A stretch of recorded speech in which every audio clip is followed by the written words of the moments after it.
Now calling the June 12th meeting of the Santa Rosa City Schools Board to order. We are going to begin with public comment on closed session agenda items. That includes item B1, public employee appointment or employment, specifically the superintendent position. B2, public employee performance evaluations. B3, public employee discipline or dismissal or release. B4, our conference with labor negotiators. B5, a conference with legal counsel on existing litigation. And B6, student expulsions. Do we have any public comment cards? President Medina, there are no blue cards for public comment. Seeing no public comments, I will now have us recess to closed session.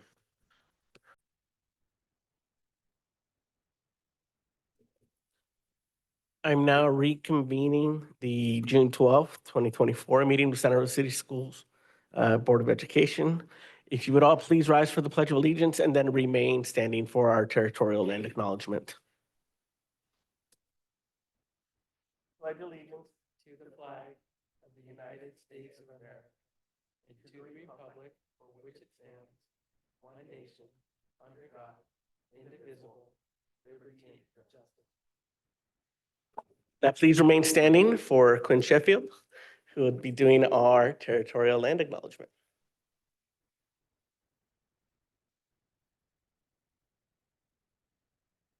The Santa Rosa City School District and its governing body acknowledge that its schools are located on the traditional, ancestral, and current lands of the first people of this area, the Pomo, the Coast Miwok, the Wapo, and other first people from time immemorial.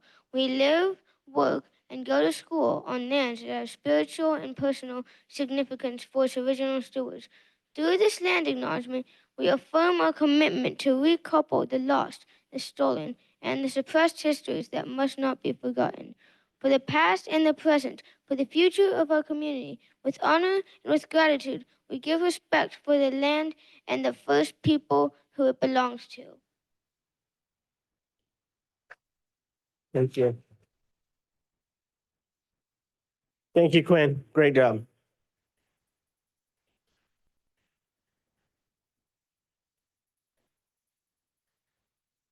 Okay, we will now move on. C3, there were no actions taken in closed session. We will now move on to C4. Items considered in closed session for action in open session.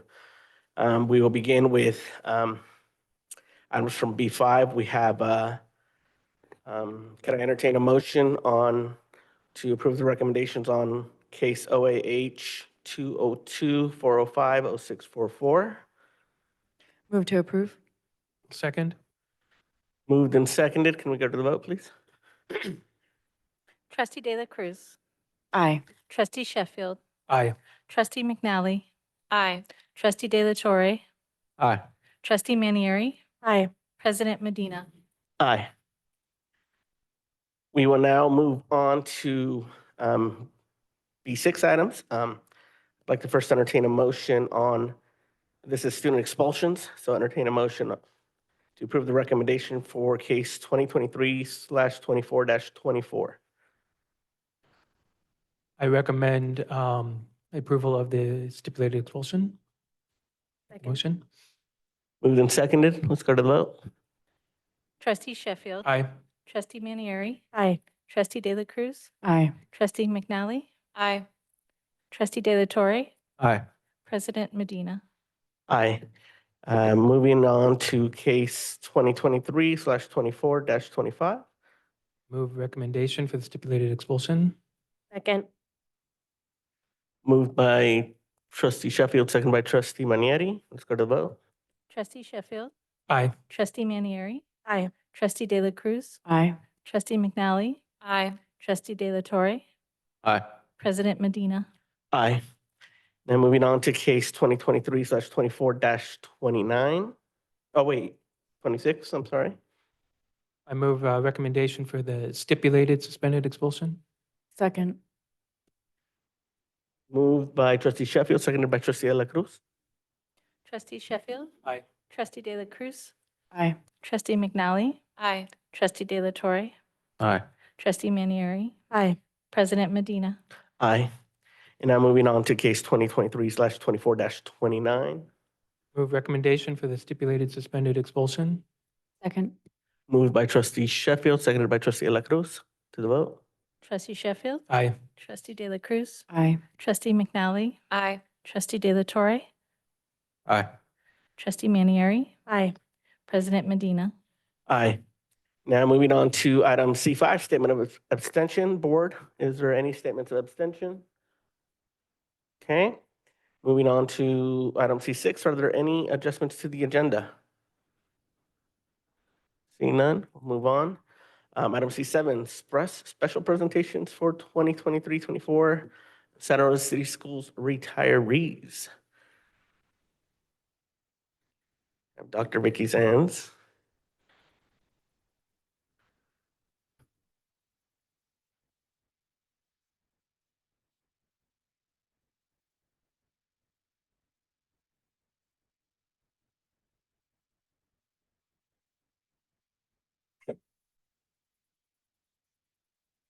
President Medina, Superintendent Chanel, members of the board, and members of the public that are here with us in person and online.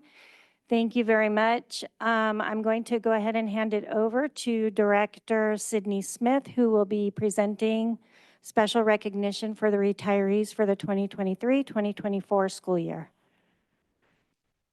Thank you, Dr. Zanz. Good evening, everyone. Tonight, we are recognizing our retirees for the year. We are just so excited and happy and proud to recognize and value their expertise and the experience. All these retirees have given us so much time and had so much impact on the lives of our students and our fellow staff members. They're so important to us and to our community. This year, our retirees represent classified, certificated, and administrative staff. Altogether, the 37 retirees represent 776 years of service to our students, staff, and community.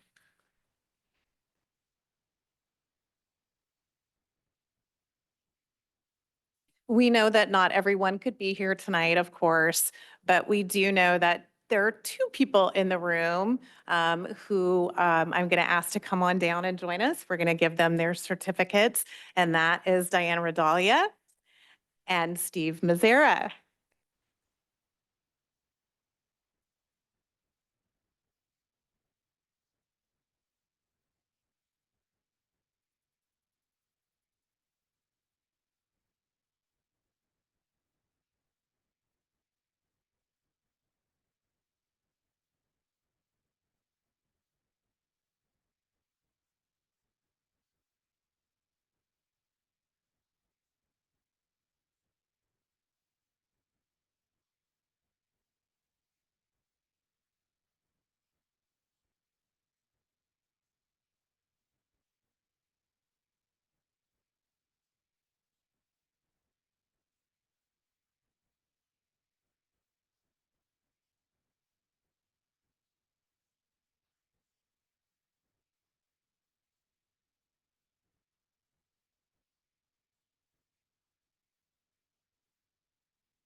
Yeah, a big thank you to everyone, all our retirees for their dedication, their passion, their service, and I hope they all really enjoy retirement. Let us move on next to item C8, our student board member loyalty oath of office. Ms. Zuniga, you come on up.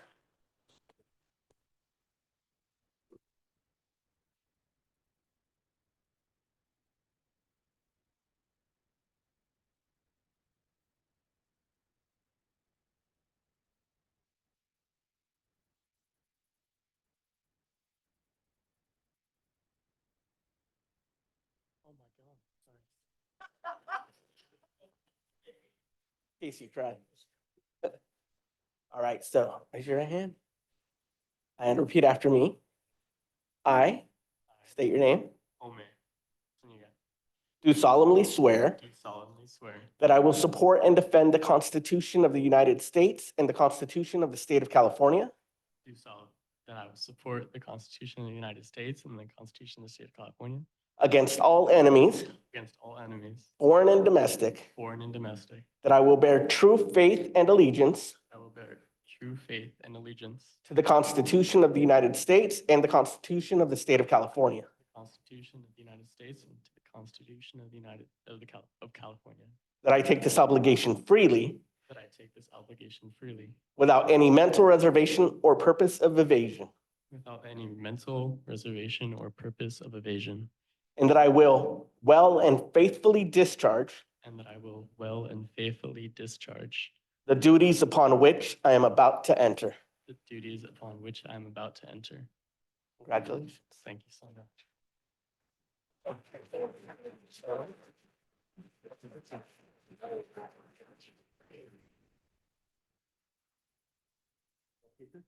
Just so you don't forget. Okay.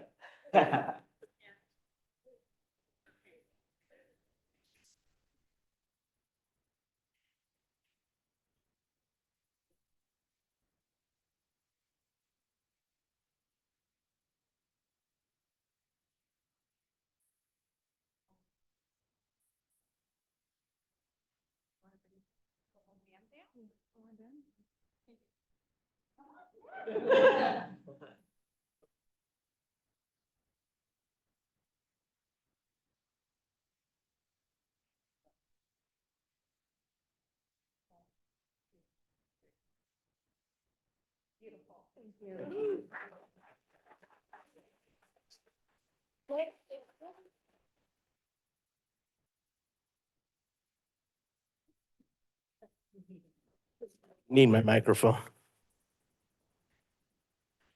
So we are now going to move on to our reports, our D items. We'll start off with D1, California School Employee Association, Santa Rosa Chapter 75 report. President Lehman, up there, it's all yours. Good evening. Good evening, President Medina, Governing Board, Superintendent Chanel, Cabinet members, teachers, staff, the community, and everyone listening tonight. We continue to wish all of those who are leaving us, either with new job opportunities or retirement, the best of the years to come. We want to honor our classified retirees tonight, Nancy Thiel, Laura Rucker, and those who retired earlier this year, Peggy Harden and Valerie Mentjoks. Thank you for 105 years and 3 months of service to our students, staff, and community. We'd also like to welcome the new student board member, Omi. Welcome. This school year has ended and summer school has started. This is the next to the last board meeting of the year, and so much is yet to come.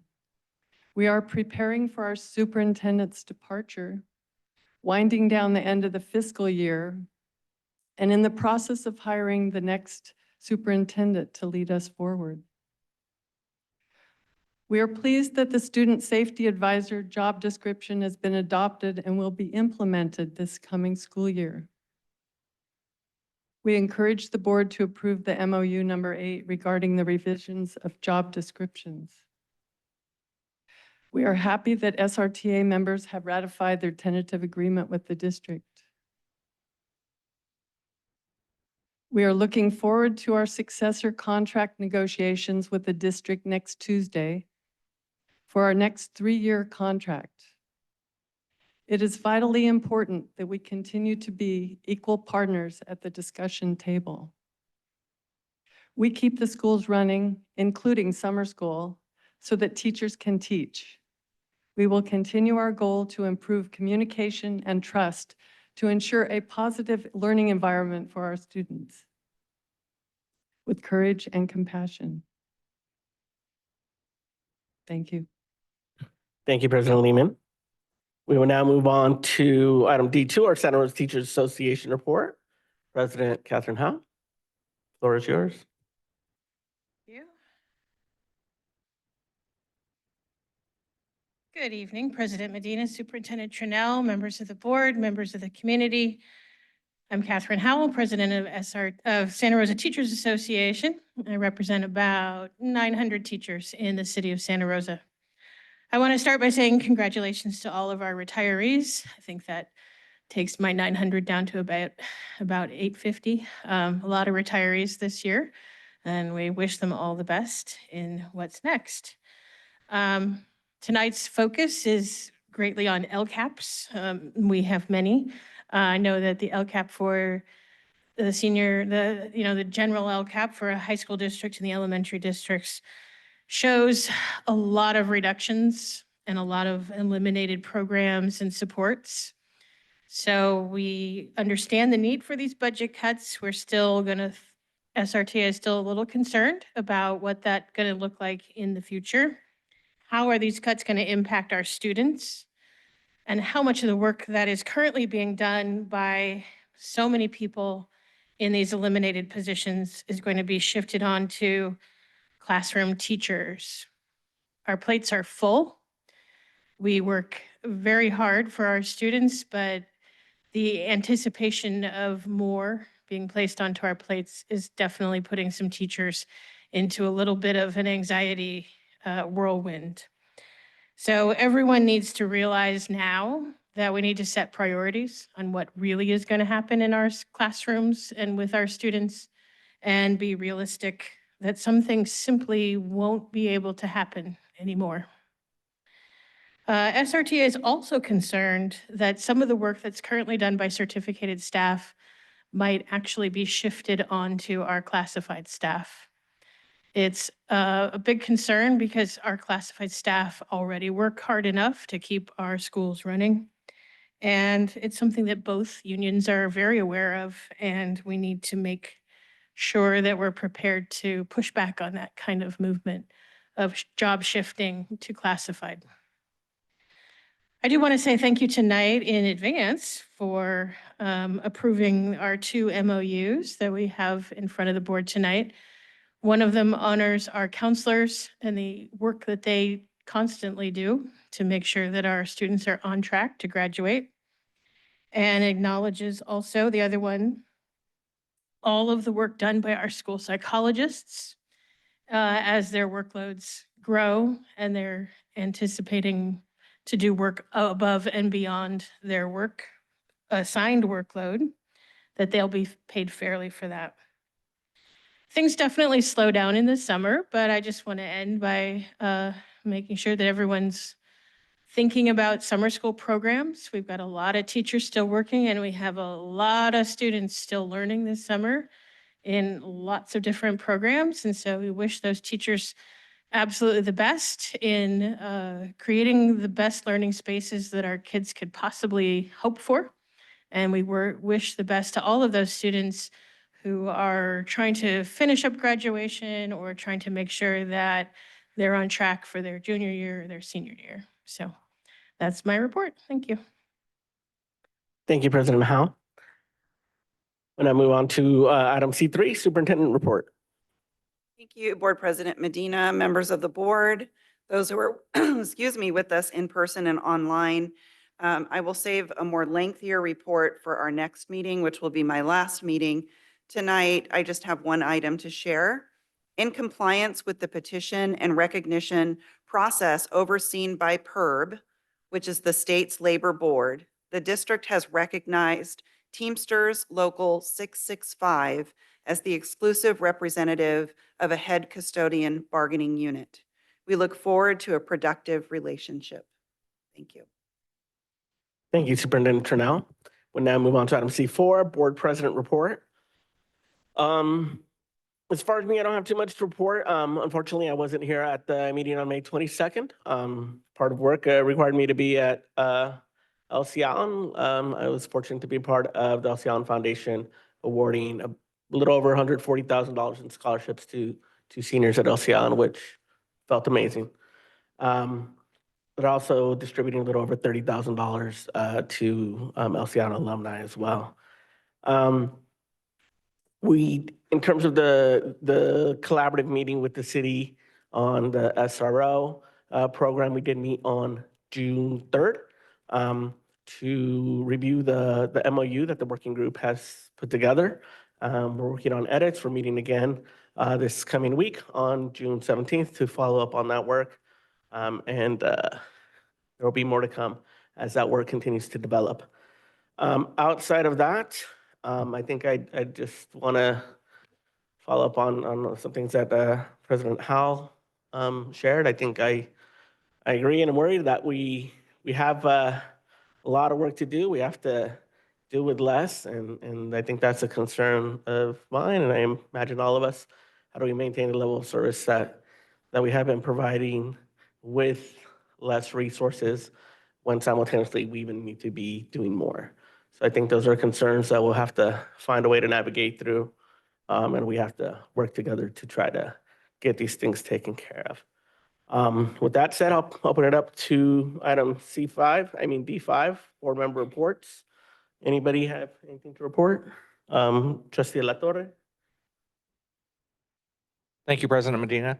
I just want to express my gratitude to the campuses of Comstock Middle School and Montgomery High School for having me part of their commencement ceremonies last week, and really express my gratitude and appreciation for all the teachers that are continuing to work through summer school programs and provide educational spaces for students that still have some work to do and still have some work to get prepared for next year. Really grateful that we have those opportunities available, and they are not available without the teachers. So thank you guys very much. Trustee Sheffield? Sure, thank you. First of all, I just want to say it was an honor to be a guest at the Indian Education Graduation and Promotion ceremony. This was an incredible event, and I love the turnout. I love the spirit in the room. Also want to say how much of an honor it was to be at Ridgeway and Pioneer graduations as well.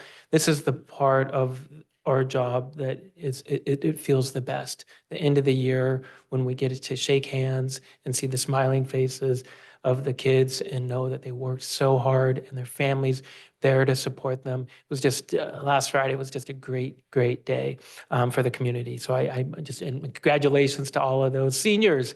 Also want to say congratulations and gratitude and love and respect for our retiring teachers and staff.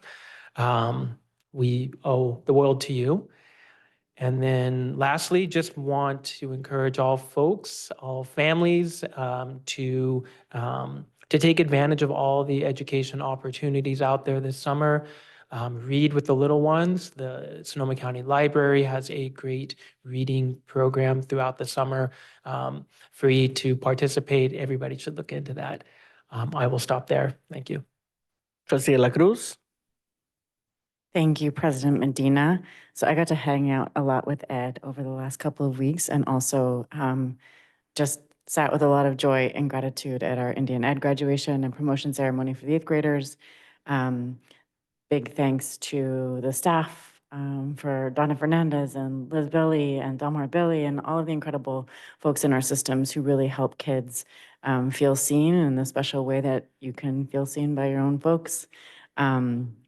Really grateful for that ceremony. And then nothing like Ridgeway graduation, just the smiling faces of kids who really fought to make it to that day. And probably my favorite graduation tradition ever, where the kids read all of their words about each other and themselves. Was really powerful to just hear kind of the beautiful diversity of so many kids who made it to that special day. And then thank you to all the incredible people at Maria Carrillo High School, where I had the opportunity of presiding over graduation again, one of the best days of school boarding. And then I just want to say welcome to our student board member. I'm really grateful for the way that you've stepped into a leadership position. Welcome to being in the spotlight, which sometimes can be difficult, but is always incredibly rewarding to make sure that our systems truly have that representation inside of them of folks who come from the communities, who know who they are in their hearts, and who are going to do everything that they can to make sure that we do our best to continue creating and growing systems that, just like Indian Ed did at graduation and promotion, to really see and serve our kids and all of their diversity and all of who they are. So welcome, and I couldn't be prouder. Thank you. Any other board members? I'm gonna take it back and just add a couple things. It was awesome being at LCL during their graduation, seeing how packed that was, and at the end of it, how festive it was with everybody going on to the baseball field. One of the parents brought a big old Mexican banda, and it just became a party. So that was awesome. But you brought up summer programs, and I think I just wanted to add, there's a couple programs that are open right now for people to apply. The first is Dale by On the Margins. Their application is open from now until June 30th. And the Academia del Pueblo by the Latinx Student Congress, that begins on July 15th, but they're taking solicitations now. So for, I think it's for high school students and above. I just want to share those opportunities out there. So with that said, we'll move on to item D6. Is there a safety report? There's no report this evening. And I don't believe we have a CSBA report, correct? All right, so now we will move on to public comment on non-agenda items. So it's an opportunity for members of the public to speak on items not on the agenda. You will have 2 minutes. If you want to speak on something, please make sure to complete one of these blue cards. I have one card here. This is from Chris Grable. The floor is yours. You got 2 minutes. Good evening. I just wanted to come and say thank you to Ome Zuniga for his courage and enthusiasm to serve. Public service now more than ever is needed and also so hard, and there's so much scrutiny and vitriol, and I'm just grateful to see young people, but especially young people with a sense of humor and a deep commitment to service. It is it's admirable and it's really inspiring. My daughter June couldn't be here, she's sick, but she wanted to say how proud she was to be represented by you. Very proud. She was like, can I go, can I go, can I go? As she's coughing all over, no, can't go. 25 years ago, when I was also a Santa Rosa High band nerd, athlete, activist, I would have been honored to be represented by you. So I can only imagine that your fellow students feel the same way now. And again, thank you. Le agradecimos mucho para su compromiso and sus conocimientos. We're so grateful for you bringing your knowledge and your willingness to serve. It's really inspiring. Thank you. And I don't see any other public comments. So we will now move on to our F discussion and action items. The first item is gonna open up a public hearing for the Center of City Schools Local Control Accountability Plan.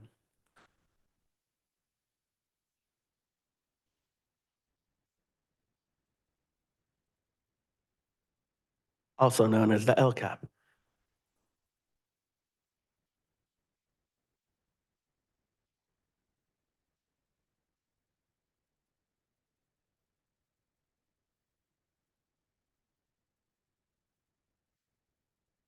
Hello. Oh, thank you, President Medina, members of the board, Superintendent Trinnell, and staff, teachers, community, Santa Rosa City Schools.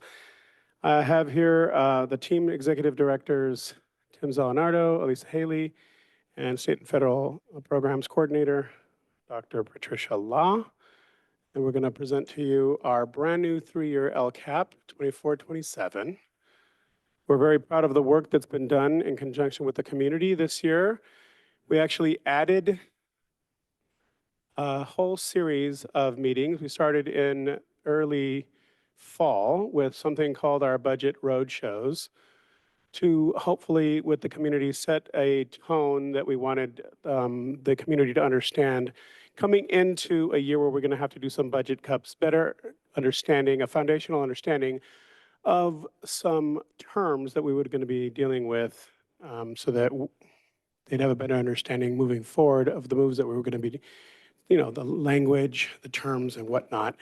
From that, we had a series of 3 more rounds of meetings. We were very excited to have this year intentionally added parent councils. So we had student voice, we had parent voice involved in this process.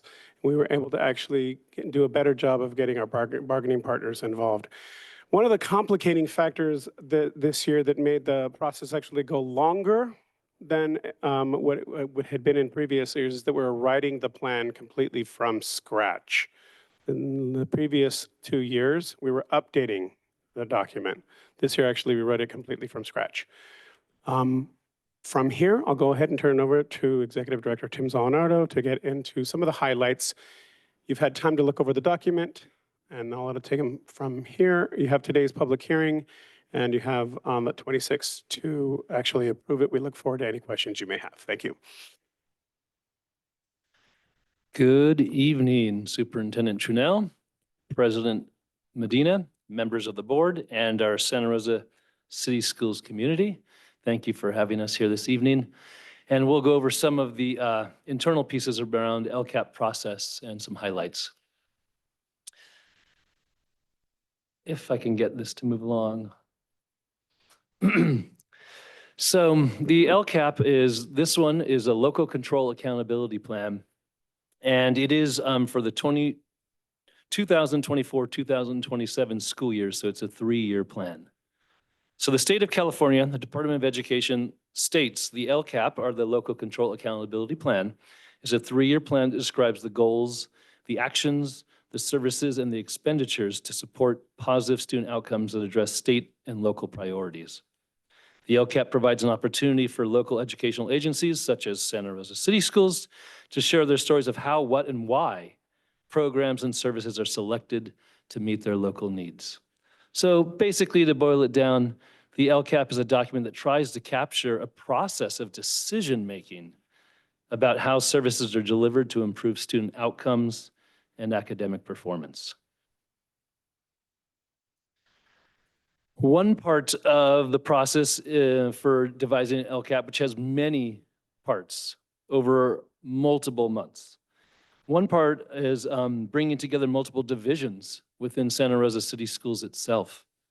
So that would be the case that you would come on any given Monday over multiple months. You would see members from business services, members from educational services, members from human resources, members from special services, and on, working together and analyzing specific expenditures and actions, considering outcomes for students and whether or not they were seeing the successes and the growth they wanted to.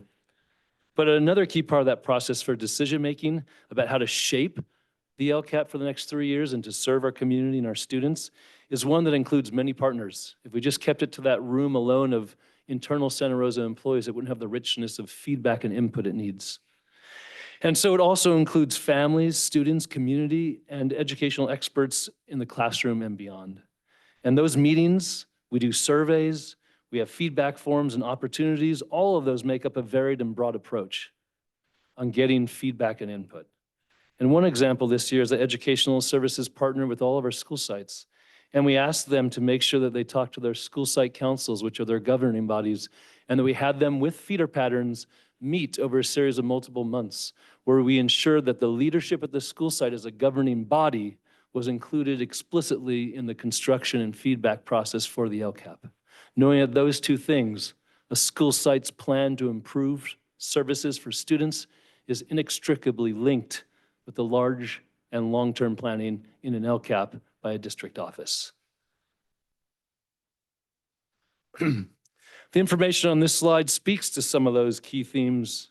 A lot of them are compiled after many, many meetings, by a wonderful colleague to my right, who had to go through with some of our help to kind of elicit out what really came forward as the major themes from all the different inputs, surveys, community meetings, et cetera. And some of the key things that emerged from the feedback and input sessions are listed here for the next 3-year LCAP. I don't want to go over all of them just for the sake of brevity, but you'll note things like a more robust real world and career connected learning focus come to the fore, or a focus, again, as we've been doing for a few years on social emotional learning and support.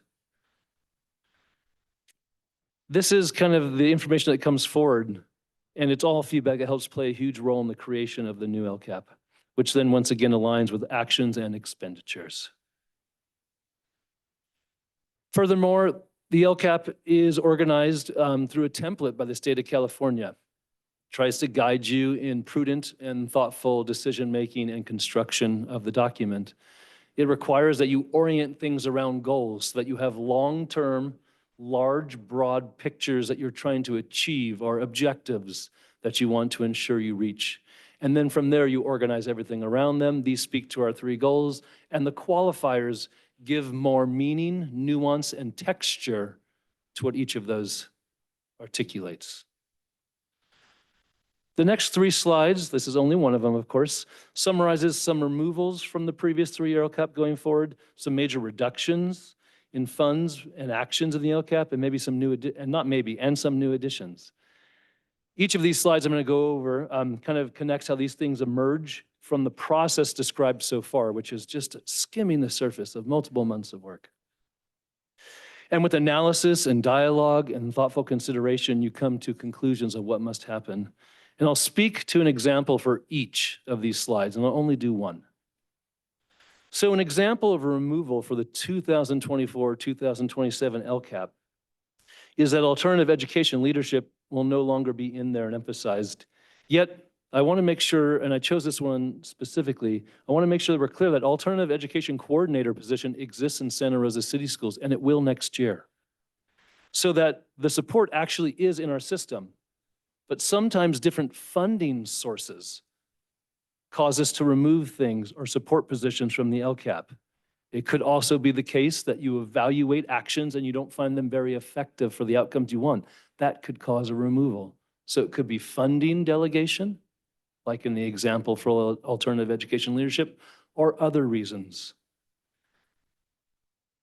For significant reductions, an example of an action that continues in the 2024-2027 LCAP from the previous 3-year one is that there'll be significant reductions of the funds assigned to the ethnic studies and culturally responsive and sustaining focus for professional development and support for our students and staff. And you'll say, but wait a second, I saw that as one of the feedback things that came through as a major theme. How can that be? But just like the removals, the story or narrative is not as simple as it seems on the surface. Families and students are asking for this focus. So with this example, I'm trying to let you know that we've identified grant funds through the Ethnic Studies and Educator Effectiveness funds from the state of California to continue this work, but it allows to create room for other things in the LCAP so you can meet the broad array of needs that you see and you're trying to address. Once again, it could be removed in action, we reduced in action or its funds associated with it based on also analysis of its effectiveness and efficacy, which is always part of the conversation. Thanks for your patience. I'm to the last example of the 3 I'm going to share, and that is an example of new actions and associated expenditures in the LCAP for the 24-2027 school years. One of them you'll notice is College and Career Readiness Coordinator. That was a large theme that emerged, and I hinted and hit that earlier, that it emerged as something that many people were asking for. And I'll say, as a side note, it's not just this last series of input meetings and stakeholder feedback. That's been feedback we've been hearing consistently growing for a while, that we have college and career connected focus, and we need to increase it. So please know that students, guardians, community, staff all strongly brought this up. And so of course we respond to it, and it becomes emphasized in the new LCAP to give it the weight that's commensurate to the amount of attention it was given. We're almost there. Thanks for your patience. I was going to read the LCAP from page 1 to page 237 straight through, but I decided to go for the quicker version tonight, and I appreciate your patience with that. Lastly, one of the main LCAP requirements that SRCS engages in and believes in, as well as tracking data, is of course tracking data and outcomes, especially student outcomes, to clearly identify if the actions in the 3-year LCAP are going to make a positive difference for student learning. So do note that the SRCS commits to tracking many different metrics. And as a part of this, from the broad array we're going to track, as always, we also commit to focusing that data analysis on some of our most underserved students, such as our Latinx student population, as this organization is determined to closely observe, analyze, and support. So our efforts to improve those students as a subgroup population are positively benefiting. They're one of the largest populations of our students, and they are not, to be blunt, achieving at the levels that we expect and we desire. Which brings us to slide 10, and a thank you, and a return to Superintendent Trunell and the board for any questions and or comments. I appreciate your attention. Thank you to the staff. As President Medina, tonight is a public hearing. So the board will open for public hearing. If there are no comments, we'll close for public hearing, and we'll be able to then commence with a discussion and questions to staff, with the understanding that we bring this as an action item at the June 26th board meeting. We do want to start July 1st with an approved budget. So I guess reopen the public hearing, see if there's any comments on the Center City Schools Local Control Accountability Plan, the LCAP. Do we have any blue cards? President Medina, there are no blue cards. Okay, I will now close the hearing. And I will come to the board for questions. Anybody? Trustee La Cruz? Thank you so much. I really appreciate the explanations around kind of removed and added and all of that good stuff. For our public and for the folks looking at this plan, is there a way that we see kind of like LCAP plus, right? How we are addressing those things that have stayed priorities but are not necessarily being funded by LCAP funds? Because I just want to highlight that this is kind of like about a specific plan for these specific funds. Are you asking how the items that are being funded, how they're broken down by fund? I guess even if something is removed from LCAP funding support and it continues to be a priority, how do we make sure to communicate that to our community, as well as, you know, to keep those things kind of like squarely within what it is that we are understanding, right? Even though they're not necessarily being funded by LCAP funds, at some point they were identified as critically requiring these specific funds with their specific, you know, purpose and so just want to make sure, like, essentially, how are we not losing track of those things, right? If they're not coming through the LCAP in quite this careful an approach. Yeah, so we've decided to actually leave them in the LCAP. Okay. They're actually, it's codified in the LCAP, and some districts don't necessarily write it that way, but we write it in the LCAP. And so that actually makes our LCAP sometimes a little bit more confusing to read, because all of the items that we prioritize, we put them in the LCAP, and then it's specified in the different tables at the end, whether or not it's actually funded out of LCFF or separately out of a grant fund or a federal fund or something local. Yeah. Thank you. My second question is, I think, more to our board, but as well as to staff. We're in the process of winnowing down our priorities and having a little bit more of a clear focus, working in partnership with our unions and recognizing that in order to be more effective with diminishing resources in front of us, we've got to get focused. So I'm wondering how the winnowing of our focus will impact the LCAP, if at all.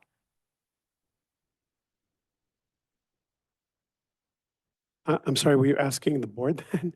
I think it's a little bit of both, right? This is a So discussion item, so. This is something that we've been discussing as a staff, is that, and with the board, is that we currently have our 7 strategic priorities, and we have our 3 LCAP goals. Yes. Just as an example. And so at what point with the potential revision of the 7, does it impact the 3, right? And I think there will be what I see, past my time, of course, but what I see is a potential cross-section in the future. Okay. So that there's consistency. Now, if you look at the 3 goals, they're definitely inherent in the 7, where the 7 gets a bit more specific and the 3 is a bit more broad for purposeful reasons.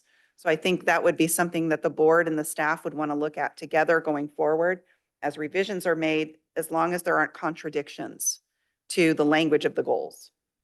Yeah, I mean, the way, as we work on it, and I think I'd like some input from staff here, but we definitely see most of them, I would say, rolled into the first goal. And then, yes, you would see them rolled into the 3 goals. I don't see, and like I said, I'd like to hear some additional feedback, but I wouldn't see any contradictions, but you would definitely see them and the work that we've been doing as a team. You see the language overlapping quite a bit. Absolutely. And as the staff is getting ready, the other thing just to be mindful of is that the one piece of the LCAP that is a requirement is that the board and staff are aligning the 8 state priorities with the goals that and actions that are within the LCAP. And so I think that's the third layer of making sure that we're not only in compliance, but that we are on target with making sure we're focused on those 8 areas as well. Other board members, questions? I just had one more ahead. comment, which was just a note of gratitude for the inclusion of equity metrics. And I want to just read a quote from James Baldwin that says, "Not everything that is faced can be changed, but nothing can be changed until it is faced." And so I'm really grateful for you kind of like pulling out a population that we deeply care about and know that is experiencing disproportionality in outcomes to really track the effectiveness, the efficacy of these strategies that we're trying to make sure that we're holding ourselves accountable to the ways in which we are investing our resources into really lifting up these populations. So very grateful for that, that care in tracking. That was intentional and a year-long process. Other board members? I had a quick question. First off, in the presentation, there's all these like numbers on the side, like 1.4, 1.10. Are those references to points in the LCAP? Yes, it's for anybody who is, excuse the reference, but is wonky and nerdy about these things as we are. If you want to track them to the previous LCAP to be able to say what were they before, then you'd be able to say this is where it was in the previous LCAP and be able to go back and read it and say that was removed from the previous one. That's what it used to be. Okay. And could you talk a little bit about metrics? Like I think always think the first time I saw one was in 2014 and it seems like metrics always change. Like what are we doing with metrics now within this LCAP and how would that be incorporated to the day-to-day work?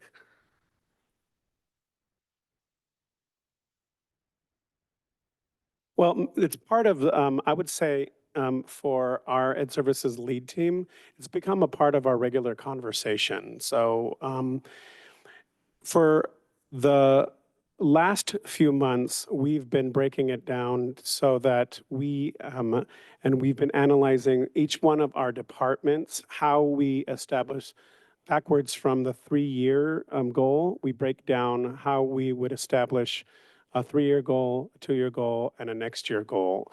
Then we did identified the specific goals for the Latinx population, for example. You want to expand on that and exactly how it would have, you know. I wanted them to speak a little bit about how it breaks down to the work that they're actually doing in their sub-departments. You want to do that? Yeah. So I will just, I'll go. Be bashful. I've never heard that word for me, so I just want to clarify that. So I really think it's important that the metrics really are our student achievement and our data points. So we want them to grow every year. So we are constantly looking at it. So the 3rd year plan is, in year 3 that our kids have grown a certain amount each year in all of the data points that are listed.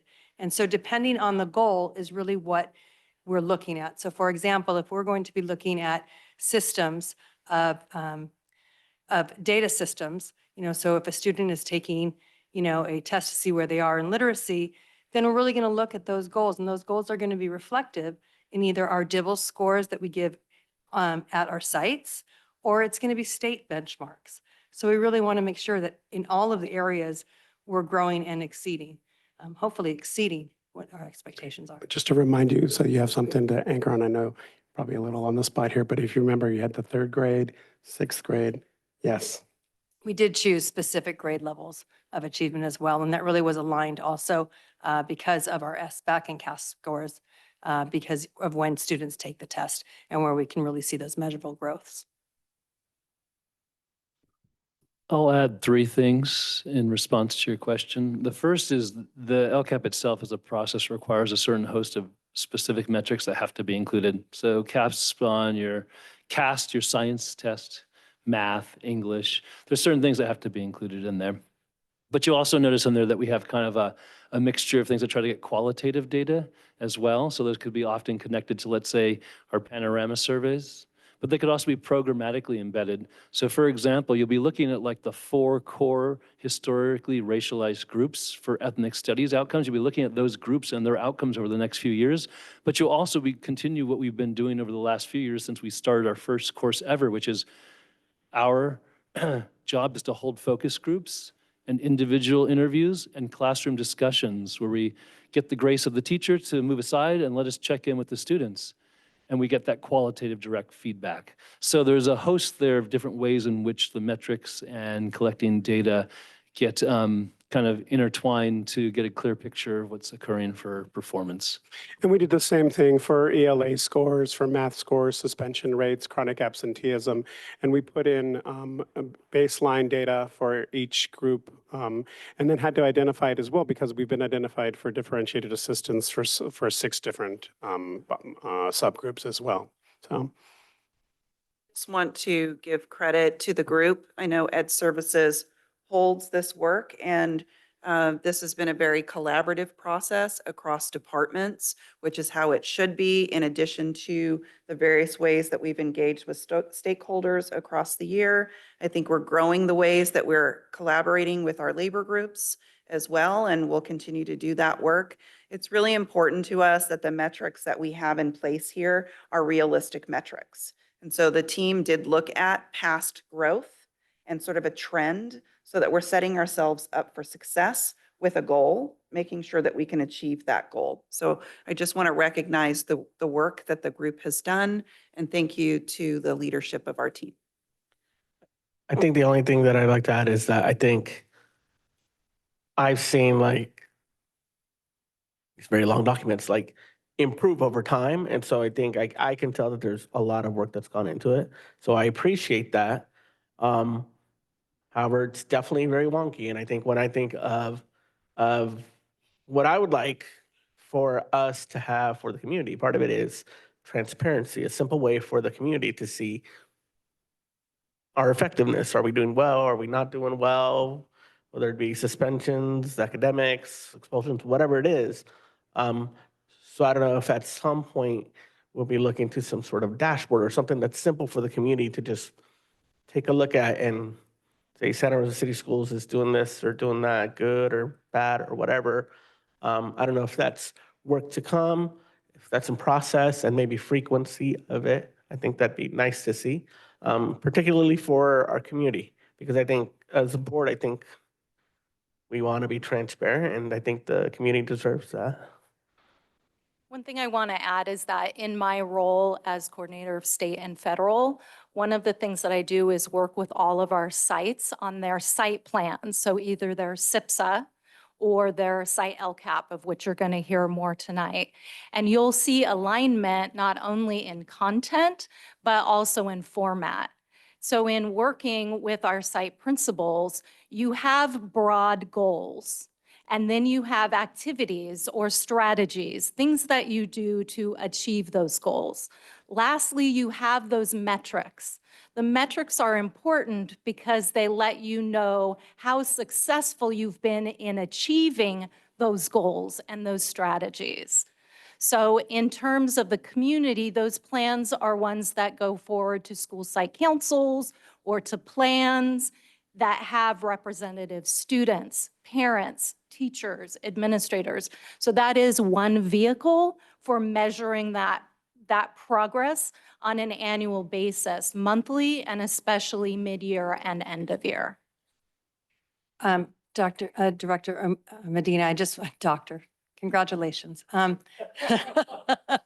So I just want to address that we really want to continue the work that we've done this year of having LCAP meetings that really show that transparency to our community.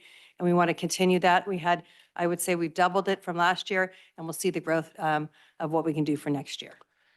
I also want to add here, the slides that show removal, significant reductions, and new, that's new this year for the community. And it's actually, we broke it down to 3 slides, but it's a 1-pager or 1.5-pager for the community. And it's translated because we want this to be accessible to the community. So that makes sense that they understand kind of what you're saying. But how do we make sense of this to understand what we're doing? The LCAP comes out of regulation. That's state law, that's federal law, right? Basically, it's translation of federal law down to state law. So we can't really do much about what that looks like, but you're right. We can make a document that is more accessible to the communities. That's a first. We can perhaps come up with something that shows more at an understandable level of how we're doing, because that shows basically what we did, what can we afford to do now, how we're going to take those priorities and move forward with them. We're going to keep looking at how we can move forward and come up with some more ideas of how we can show the community of how we're taking those priorities and putting them into actions, and then basically how we're doing. Basically, I think that's what you're saying. How are we doing and moving forward? I would like to add one last thing. I would be kind of bereft of us not to mention that we actually, over the last year and a half or so, had deeper data dives under Superintendent Trunell's direction. We looked at information around suspensions and student discipline. We looked at information around A to G percentage completion. And so there may be some value to continuing those forums as a way to make sure key information is really not only transparent, but has time for discussion and digestion. Because of course you have baselines and changes over time, you have trends over multiple years. All of that takes a little bit of analysis. And so though it'd be nice to have a snapshot, there's also a place for deeper discussion. Well, if there's no more questions, board, I could ask questions all night, but I'll stop there. Come back with the LCAP for dummies for all of us board members, because 200 pages, it's, I remember coming into the position and everybody said, well, that's a start, And as we were doing our superintendent interviews, everybody was coming forward saying, well, I took a big dive and looked at that massive document, and that's it. It really is. It's all here.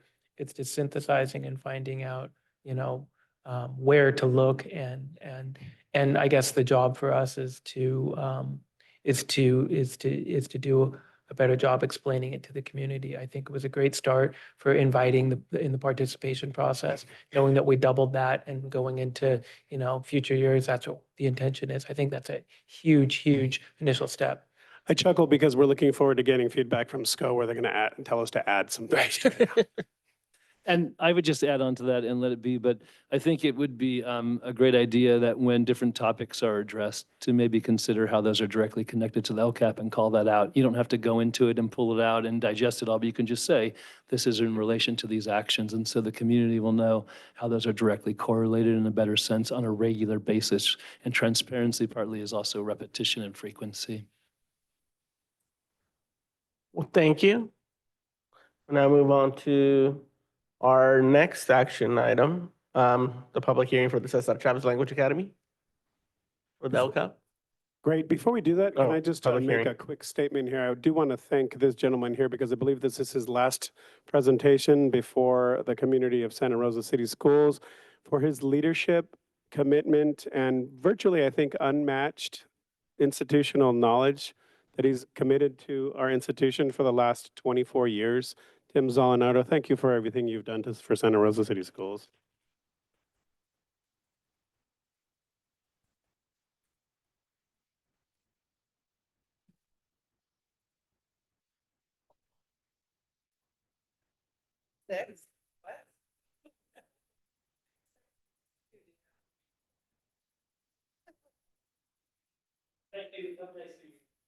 Gonna miss those presentations.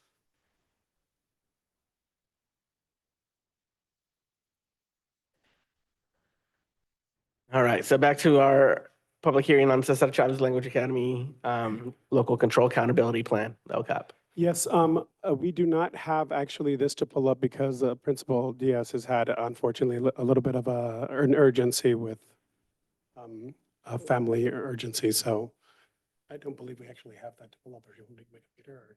But we can Yeah, speak to it. Yeah. Yeah. I mean, we can do both. It was attached as a board item.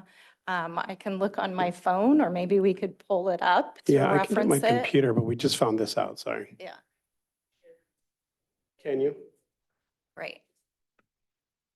So with this one, just for clarity, there isn't a PowerPoint. There's just the LCAP. Yes. Okay.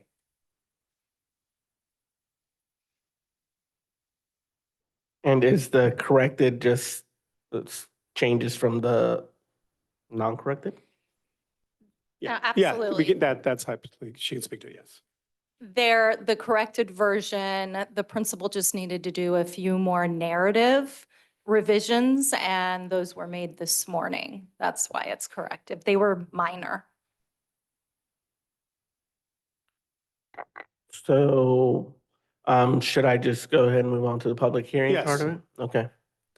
So I'm now opening the public hearing for the Cesar Chavez Language Academy Local Control Accountability Plan. Are there any speakers? Any blue cards? President Medina, there are no blue cards. Seeing no blue cards, no comments, I'm now closing the public hearing.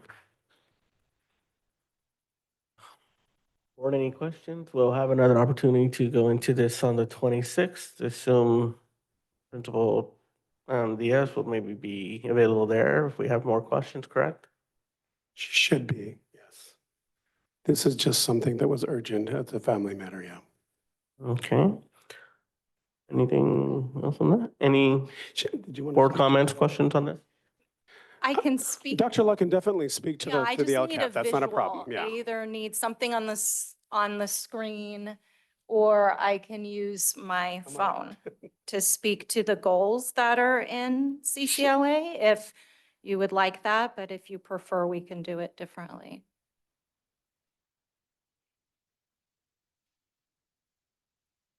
Why don't I start? We're going to go ahead and move on Right. to the next LCAP on the agenda. We'll make sure that Principal Diaz is at the next meeting, or that we have some He prepared. can actually, Tim's actually going to pull it up right now. So I appreciate your patience. Thank you, Tim. Okay.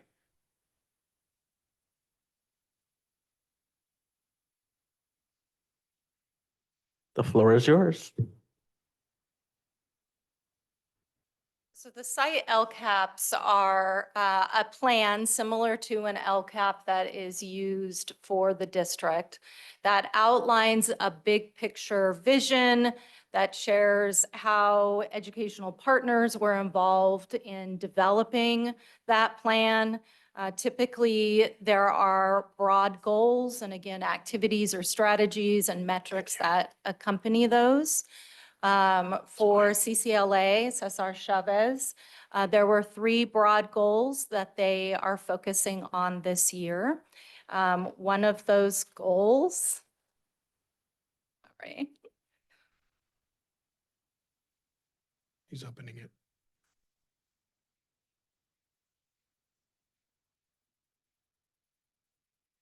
What's that? One of those goals has to do with academic achievement in English language arts and in math. There is a commitment from CCLA to improve proficiency for learners in those 2 areas, as well as to improve their English learner progress as measured on the LPAC and the CAS by at least 5%. That's their goal for the year. They're doing that through a variety of different activities and support services. There's after-school tutoring that they're doing as part of their CSI funding.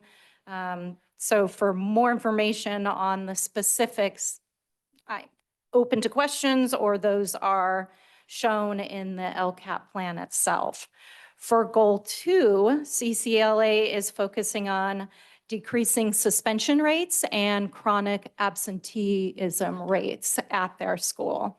That comes from reports from the California dashboard data. They're doing that primarily through staffing, both with counselors, with restorative specialists, and ATOSA, as well as some things programs through social emotional learning, offering sports during lunch, kind of creating that sense of belonging so that students really want to be present on campus, and hoping that that will decrease those chronic absenteeism rates. They also are looking to fund 2 full-time campus supervisors to help administration with campus security and with that truancy issue. And lastly, goal 3 for Cesar Chavez has to do with increasing the number of teachers participating in grade level department release days, as well as more professional development. That teachers will participate in professional learning communities. They'll be looking at data in order to implement academic or behavior-focused goals. Those are the 3 goals of CCLA. For that last goal, the baseline, it just says 89%, but it doesn't give what the time period is. 89%, is that for 2024, 2023? All of these plans are for 24, 25. I'm sorry, I think I'm not understanding your question. Oh, like in one of the other goals, like the baseline data was for 2023, I think. Oh, got it. Yes, so the baseline, that's a great question on the annual measurable outcomes. The baseline is currently where they're at.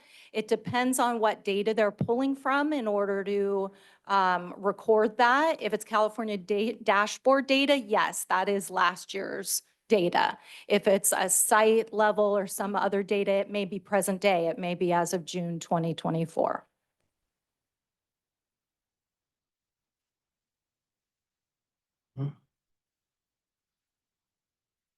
Any board member questions? No? I think we're good. All right. We'll now move on to the next item. Thank you. Thank you. Let's see. So we will now move on to item F3, public hearing for Santa Rosa Accelerated Charter Schools Local Control Accountability Plan, the Yes. LCAP. Ms. Imperato should be on zooming in. Principal Coral is here. And then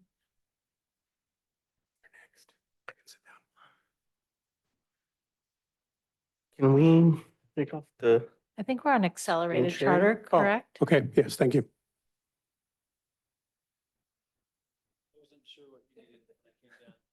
You're good. You can stop sharing. Okay. Yeah. That's fine if that's what they need.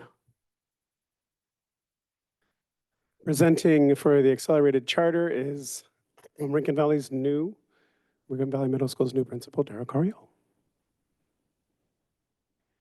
As well.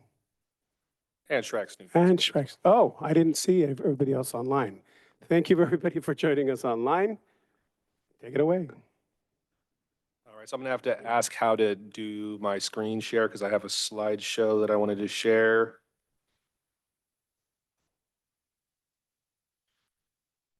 I don't see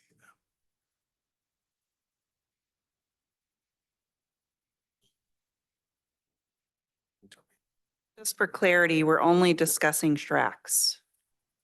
That is correct. Thank you.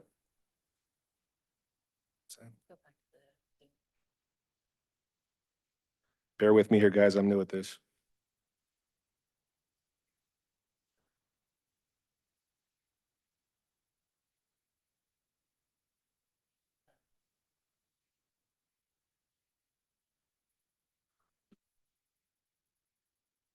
There we go. All right, so Santa Rosa Accelerated Charter School will provide will provide students with a coherent, rigorous learning program and will advance to the next grade level prepared to attain mastery in the next grade level standards. Teachers will engage in ongoing professional development and collaboration to support innovative teaching and pedagogical leadership.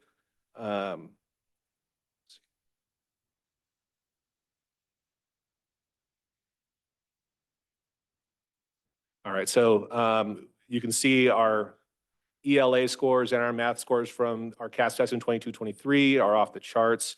We also have incredibly low suspension rates and our student daily attendance is 97%. So quite solid. This year we had 2 suspensions, each of them were for a half a day. And that was for the entire school year.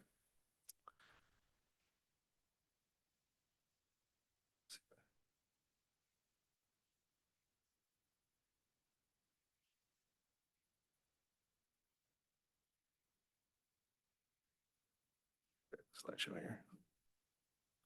All right, so we have, it's really small up there, guys. So we have 3 LCAP goals that we're focusing on. Goal number 1 is students at Santa Rosa Accelerated Charter School will be provided with a coherent rigorous learning program and will advance to the next grade level to obtain mastery in the next grade level standards. Teachers will engage in ongoing professional development and collaboration to support innovative teaching and pedagogical leadership. We will be using a variety of assessment tools to assess student learning. Renaissance, Start Learning, Let's Go Learn, and Atom for Mathematics. Those programs will be important to make sure that we have mastery for our students before we move on.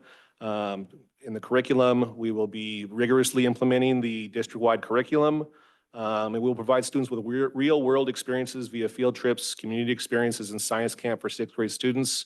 And we will be using a variety of online learning platforms as supplemental curriculum. For goal 2, Santa Rosa Accelerated Charter School will provide a safe, welcoming, and inclusive climate for all students and their families. We will be, once again this year, contracting with Santa Rosa City Schools to provide counseling services. And then we will also be using programs to support behavior such as Toolbox, BEST, Restorative Practices, and PBIS to support our students' behavior.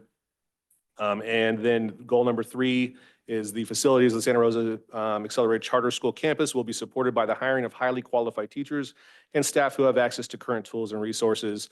The physical environment of the school will be clean, safe, and provide a flexible environment conducive to teaching and learning. We were able to hire 2 new teachers this year and retain both of them. And we are really pleased with their performance thus far.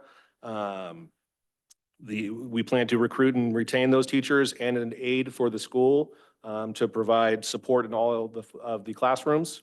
We will have technology in each classroom. Each classroom is equipped with an Elmo, an LCD projector, a teacher computer, a large screen monitor, and Wi-Fi access, and a printer. And lessons will often incorporate the use of a wide range of technology, including probeware, software, and audiovisual equipment.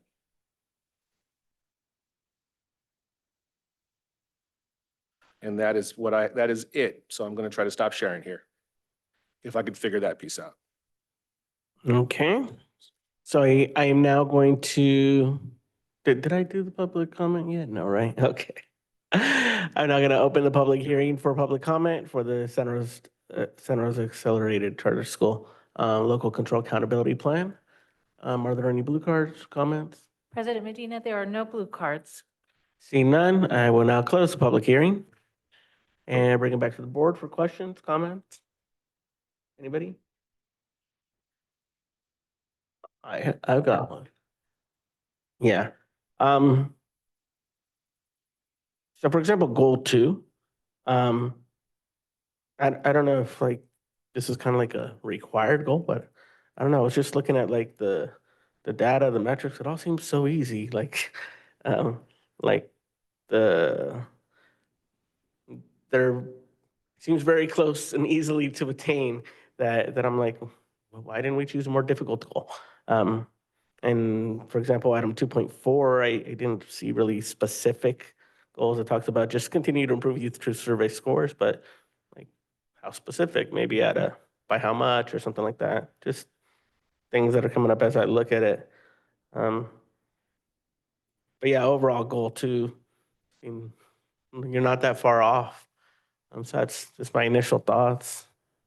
I appreciate your feedback with that, and I will continue to work with our site principals on that. Anybody else have comments, thoughts? If not, well, thank you for that. We'll move on to our next item.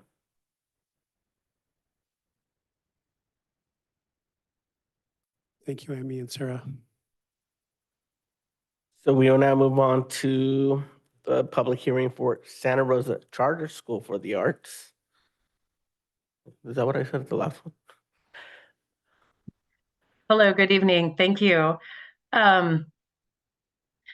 Good evening, President Medina, esteemed members of the board, and Superintendent Trinnell. Thank you for this opportunity. The Santa Rosa Charter School for the Arts LCAP is before you tonight. We were grateful for the opportunity to participate in the stakeholder engagement through our feeder pattern meetings that we took part in with the district. So thank you to our support from you for that. And then, of course, we partnered with our current community at the Arts Charter and our teachers and our students for their feedback through multiple means. And we were able to participate in the Youth Truth Survey and the Panorama Survey as well. And that helped us get a pulse for our community and what they needed. In the LCAP that you have, you will see that our main focus, of course, is to continue to support the Arts Charter.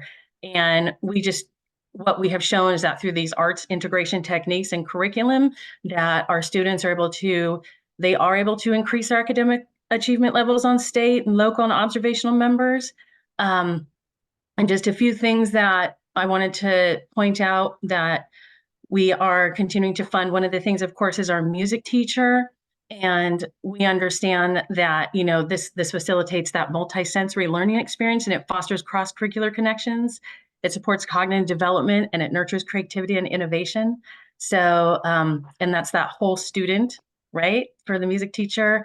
Also with our ELD specialist and our ELD art integration specialist, because of that art integration, the way we utilize our ELD art integration specialist is all of our students, our newcomer students, all students, no matter what level they're at, are able to participate in these productions, whether in class, and they can present to families, they present to our school. It really gives them an opportunity for confidence and speaking and engagement. We will continue to fund our instructional aid. We're adding a day for our art coordinator to make sure that they're able to support all of our students as we move forward. And then our school does continue to have quite a lot of needs with social emotional support necessary. And that, of course, is with our counselor and our restorative specialist. Thank you for your time tonight. Do you have any questions? We're going to go to the public hearing first, and then we'll come back to I'm questions. sorry. Okay. All right. So I will now, let me get the right text here. Open up the public hearing for the Santa Rosa Charter School for the Arts. Is there any, on the local control accountability plan, is there any public comment on this? Any blue cards? President Medina, there is no public comment or blue cards. Okay, I am now closing the hearing. Now to comments. Board, any comments, questions, feedback? None? Looks like there's none. I don't have anything. So we will now move on to our next item. Thank you. Presentation. See you next week, next meeting. Thank you. Now we'll move on to item F5. It's the public hearing for the Santa Rosa French American Charter School Local Control Accountability Plan. Thank you. Good evening, Superintendent Trinnell, President Medina, Board of Trustees, new student board member, welcome, and Santa Rosa City community. I'm pleased to present this evening just a few highlights from our new LCAP. Our school community members identified 4 areas for goals for our primary actions and strategies for the next 3 years. We have 2 focus goals, 1 broad goal and 1 maintenance goal. The 2 focus goals target academic growth for our unduplicated students. The need for these goals is based on, assessments like the SBAC, as well as classroom observations and conversations with students. Among the action items for these goals are tutoring and other interventions, including extended learning opportunities that are proving to be really valuable to our students. Our broad goal is to reduce chronic absenteeism. We were in the red, alas, on the SDE dashboard. But even more importantly, as an immersion school, we know that language skills are built largely on oral communication. And missing days in an immersion program is particularly problematic. Our school community is pleased to be able to fund increased mental health services to reduce attendance and learning barriers due to mental health issues by directing LCFF funds that we will use for a site-based therapist to work with select students for up to 4 hours a week.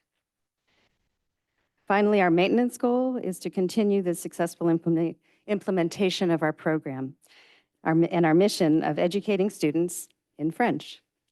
We provide this education through our harmonized curriculum that meets the requirements of our accreditation by the French Ministry of Education, and frankly, requires a lot more paperwork, assessments, student information, a lot of work. So basically, this broad goal, or maintenance goal, is to keep our program alive so that we can provide it to unduplicated students, as we are the only school of its type west of the Mississippi that is a public school. So this is the opportunity for our unduplicated students. Our increasing enrollment and higher percentage of unduplicated students allows us to, or it gives us the platform to be really excited about implementing the actions outlined in our new 3-year plan, and we look forward to improved student outcomes as a result. Thank you for attention and for your consideration. Thank you. Or should I say merci? We will now go to the public hearing. So I will now be opening up the public hearing for the Santa Rosa French American Charter Schools Local Control Accountability Plan. Do we have any public comments? There are no public comments, President Medina. Seeing no public comments, I will now close the public hearing. Back to the board for comments, feedback, questions. C'est tout. All right, we will now move on to item F6. Public hearing on the 2024-2025 budget. This one sounds exciting.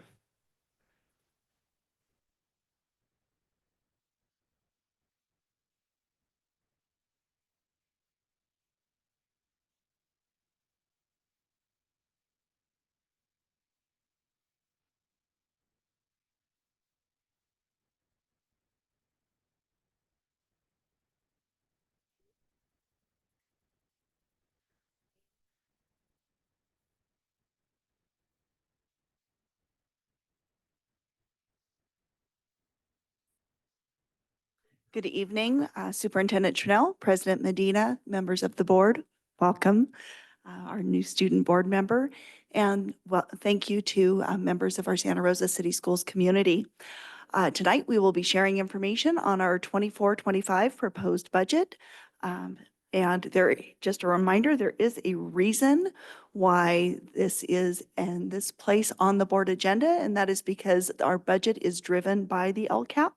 So we can't complete our work on determining what we need to fund and make assumptions for in our upcoming budget year and our multi-year projections until after we've completed that public input process and the synthesis of all of that information.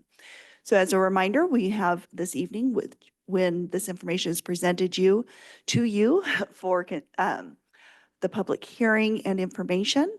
It will come back to you at the end of the month at our June 26th meeting for action. And in the meantime, our legislature and governor will be working on their actual final budget for the state, which will likely not be adopted until after we prepare the items to come back to you. So just a reminder, that's kind of where we are in the process. In August, we will come back with a 45-day update, just providing information on how that final state budget will impact us. Our numbers will be final in September, and that's the one time when we actually have solid information.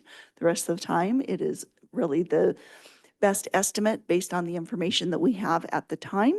And then we start our whole cycle all over again with making those adjustments for first interim, our audit, January budget, our mid-year update, and second interim. And here we go all the way around again.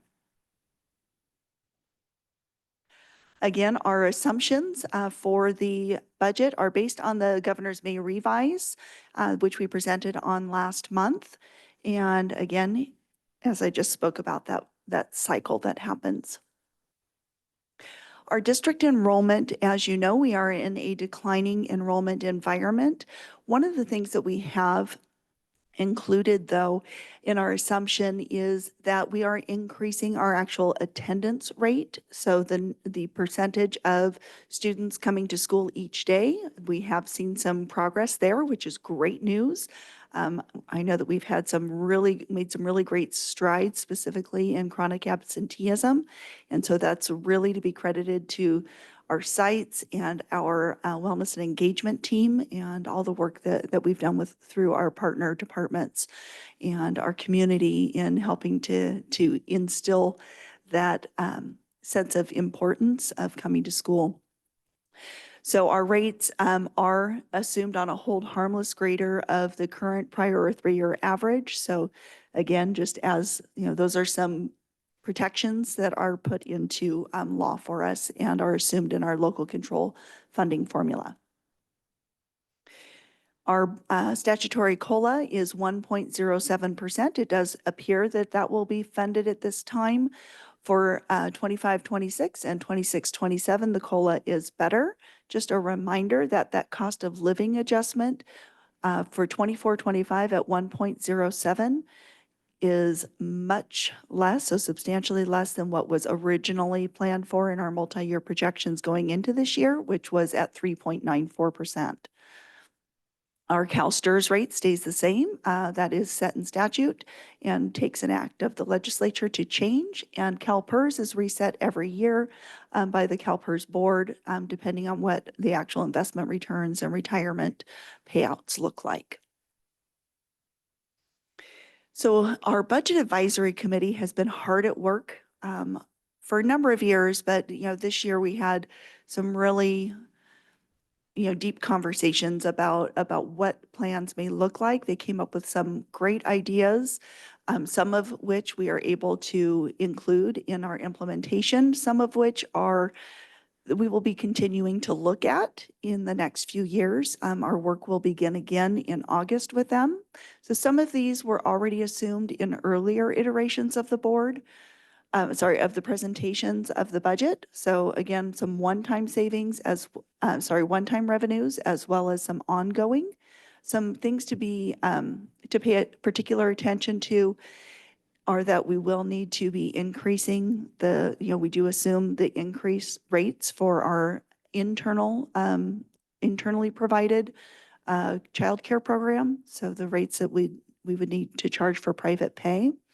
Our third-party payer billing program, so that's the new state program. We don't know for sure if that we will be able to implement that beginning in July in that cohort 2, or if we will be part of the third cohort, which begins in January. We do believe that these are realistic numbers as far as for us to be able to be receiving funding from private pay medical insurance. We have some ideas in here that are not included in any projections right there, but they are areas for us to explore. We also do know that we have a return of equity one time from RESIC, and we do have an assumption. This was something that we talked about at length as far as what to assume for our increase in attendance. And so we are looking at over the next 3 years, assuming that we get back to our historical rates.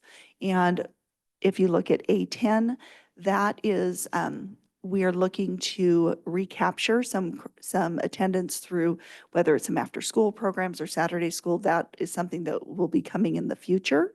And we just included that in our work in A7 as far as increasing to those historical rates. Hopefully we can exceed those, but right now we want to be realistic in what we believe we can achieve in this next year. We also have included E-rate funds. Those are one-time funds. Those are not things that we can count on for ongoing. Those are the amounts that we expect for reimbursement in each of those years, though. So it could range anywhere from 0 to 1.2 million. It depends on the projects that we have approved and the timing of payments, then related to the funds that we receive from that. So that will come to our general fund as local revenue, regardless of where it's paid out from. That's just a mechanism of the way that the federal reimbursement works on that. Lisa, can I ask a quick question around the ADA recapture that you were mentioning with regard to Saturday schools and other programs? Does that include night school? Does that include, are we able to recapture if they're, can you just talk about how we're Sure. able to do and- that? So right now, we're very limited in what we can do with that, but there is legislation proposed that was actually delayed for implementation. So we don't want to include that. We don't want to assign a number to that right now. But yes, in the future, we would have additional opportunities to recapture ADA through many mechanisms. The Saturday school is one already, but some extended school day options are planned in the future. Excellent. Thank you. Thank Can you. can I just follow, it's similar ADA related question, and you had mentioned and referenced the historic rate. How far off are we? So I'm going to defer a little bit to Joel on that one to answer some I don't know if I'm jumping specifics. the gun here. I Yeah, so historically, I started in 2016 and 17, and our rates were pretty close to about 94% for the high school, 96% for the elementary school. Now it's about 94% for the elementary school, about 92%, between 90 and 92% for the secondary school. It's up from right when we got a pandemic, it was in the 80s. Okay.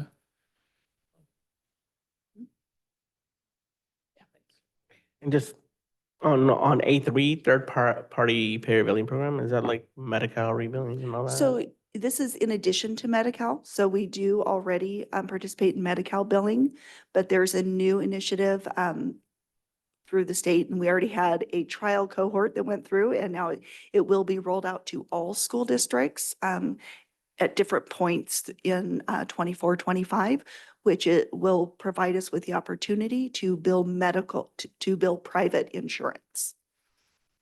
So that is, for our students who are served, who are not receiving Medi-Cal benefits, we can actually seek some reimbursement from third-party payers as well. Thank you. And let's see here.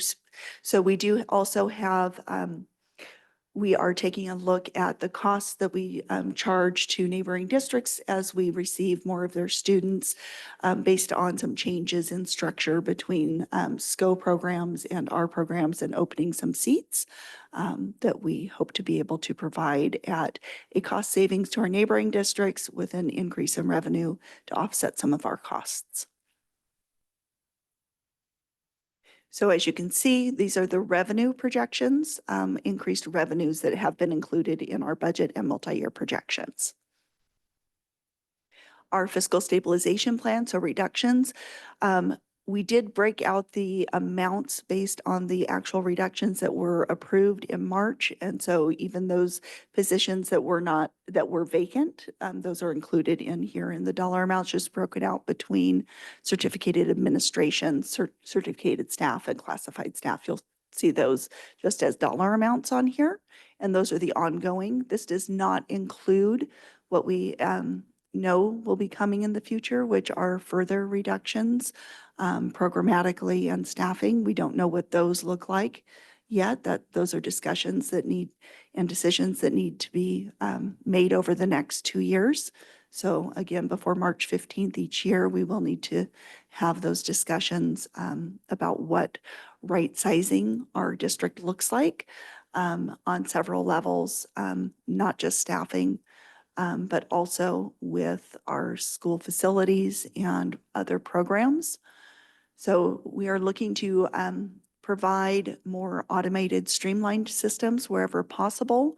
We're also looking to, we have some one-time savings with some delays on purchases for technology. We will evaluate those purchases each year, what we need to replace. And best practice is to have an ongoing replacement plan with every so many years. That does reduce time and effort and resources related to repair, but there's the cost for replacement as well. So we're looking at all of those and how we can be most effective and efficient. Our team has worked really hard identifying software and alternative program solutions. So we have some very specific things that we've been able to make reductions on, and then others that we expect to bring forward in the next year as we evaluate all of our systems and how we provide support. For example, switching from Zoom to Google Meet. Google Meet is already included with our, Google for school, educational Google subscription, which saves us, it'll save us roughly, I believe it was $40,000 that we would be saving there as long as we only keep our Zoom webinar license. We also have, something we often break bread together, and that while that is a great way for us to build community, it is not the best priority for our funding at the time. So there will be times where we still do provide that depending on the occasion, the situation, especially when it comes to community events when we are looking to pull in attendance. But as far as the staff level, there will be the recommendation is a large reduction to that cost. And we made a very, we believe, conservative, we tried to be very careful with what we might have a savings of if we are to go forward with a school closure or consolidation of one site. And so that was looking just at operational costs, taking a low enrolled school and taking a portion of the cost as a cost savings. That will depend on what actually comes forward, what happens. There will still be costs. We won't realize a full cost savings of any school closures or consolidations because you still have staffing that may need to be increased at another site. There will be transportation costs. It's never a complete savings. And so that's something that we need to be cognizant of. And there'll be an item coming forward as far as the next steps with that school closure consolidation committee that will need to be formed.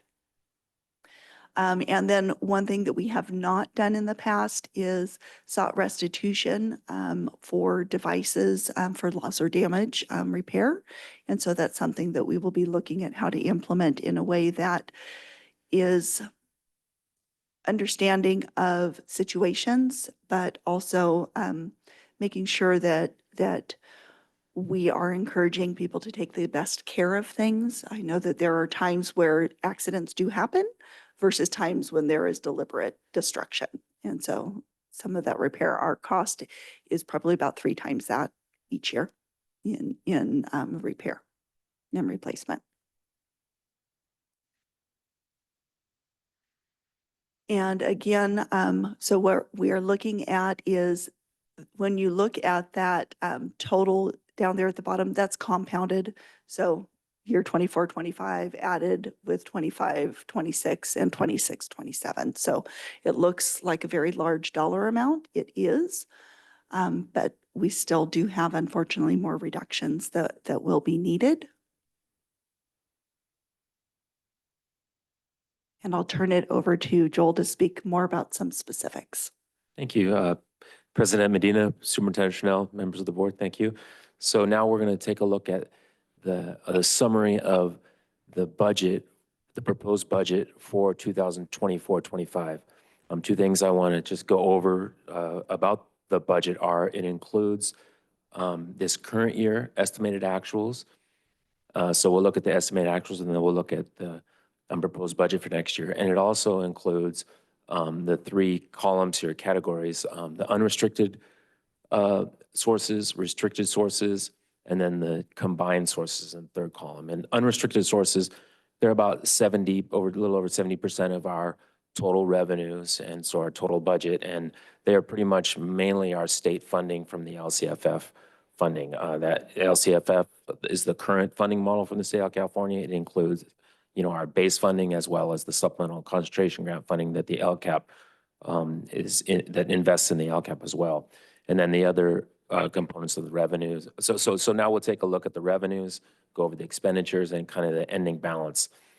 So here we're looking at the revenues. Again, the LCFF sources, this is so we're now looking at the budget for next, or estimated actuals. So this is just kind of, again, the base funding, then the additional 30% are categorical funds, whether they're other state grants, a lot of federal grants, or even local grants and donations.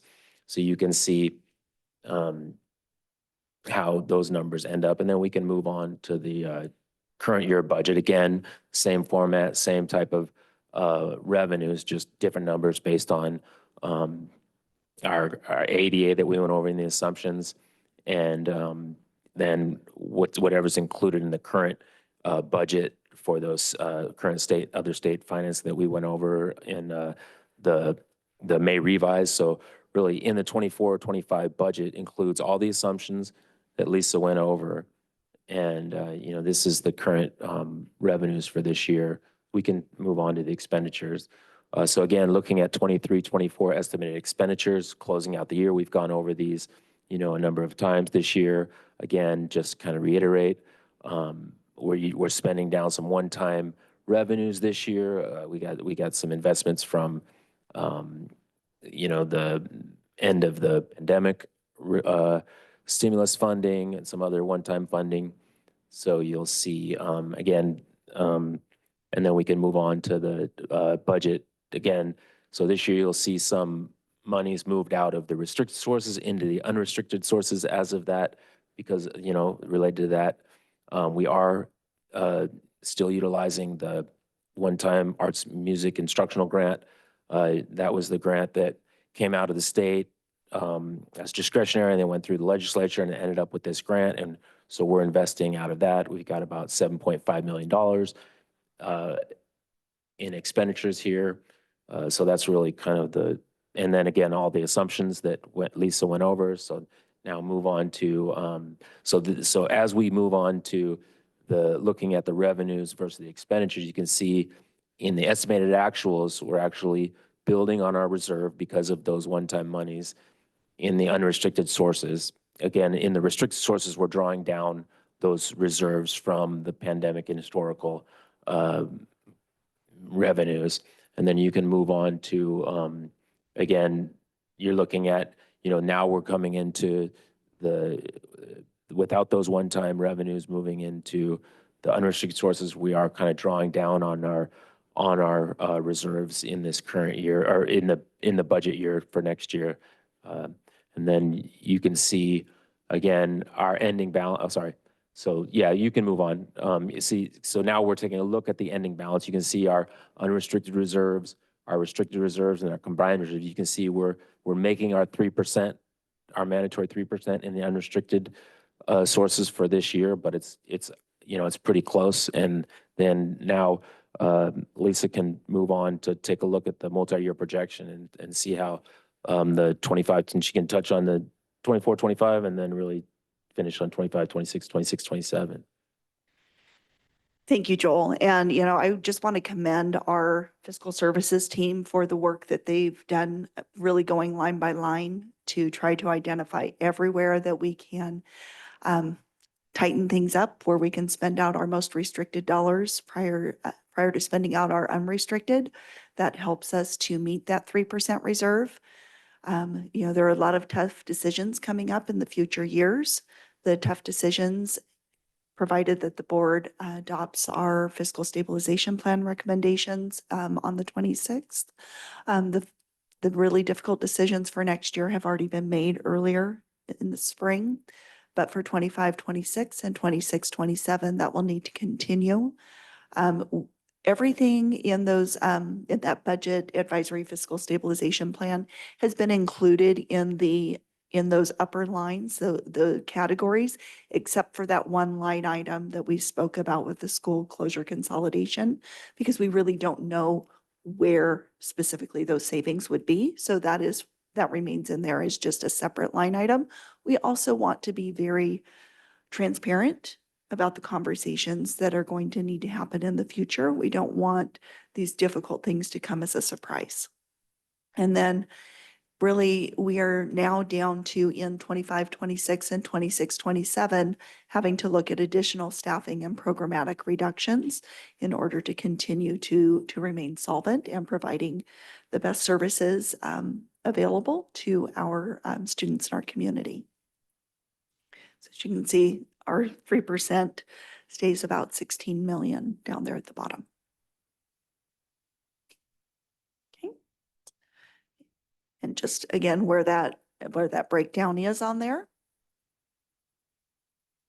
And just a reminder about where we are in this fiscal stabilization plan process. We will continue this work. We do already have our date set to reconvene in August.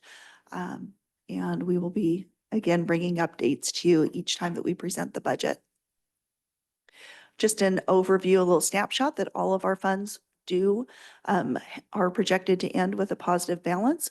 You will also see coming up in the future that we will have a need to transfer between funds for cash flow to make sure that we have availability to continue to make payroll as well as our keeping the lights on and other operational expenses. And again, just a reminder of our areas to monitor in the work coming forward. And next steps. So we'll come back to you. You'll see us in a couple weeks and then again in August. And I'll stop sharing and hand this back to President Medina. Thank you. So first I'm going to open up the public hearing for the 2024-2025 budget. It's now open. Do we have any public comments or blue cards? President Medina, there are no public comments. I am now closing the public hearing for the 2024-2025 budget. Board? Comments, questions, concerns? Trustee La Torre? Plenty of concerns, as we all know, but I just wanted to express my gratitude and let you guys know there's no team I trust more with a fine tooth comb. And I know how laborious this year has been, and I really appreciate everything you guys have done to get us this far, and know you're going to get us the rest of the way. So thank you. Thank you. Other board members? I could feel my blood pressure rising as we went down the slides.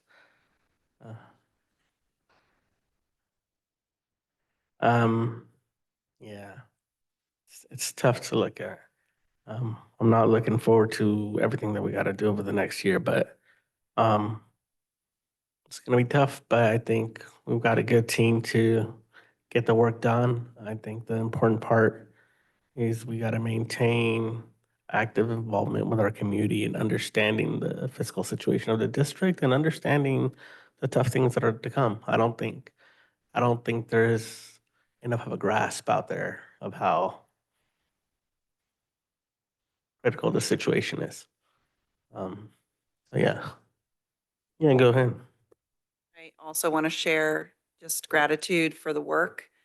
I know how intricate this work is and how specialized it is. And so thank you to the team for the dedication to serious detail in this report and this prepared budget. I also want to commend the board for doing the hard work along with the team to make some tough decisions so that we can right-size our district in a way that continues to build hope, transparency, and support for our students, our staff, our programs, and our community. So thank you.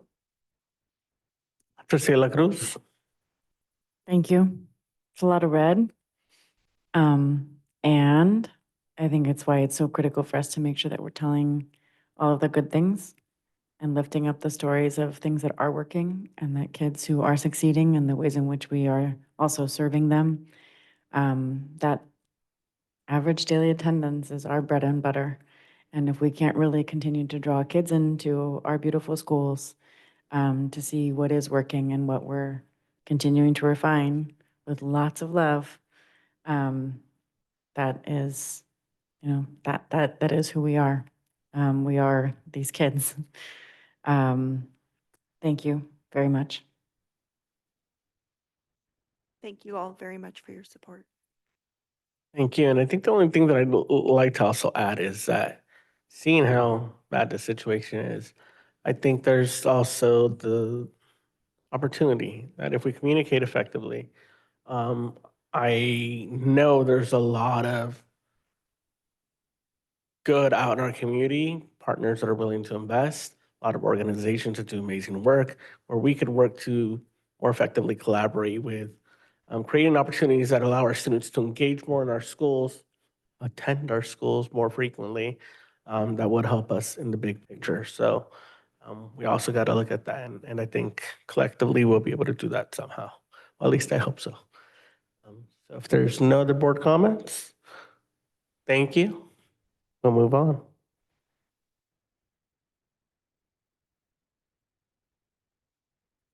We will now move on to item F7. This is a discussion, an update on the memorandum of understanding, MOU, 2024/25, number 2, reached with Center City Schools and the California School Employee Association, Chapter 75, CSCA 75, regarding the Student Safety Advisor job description. Dr. Vicky Zantz, the floor is yours.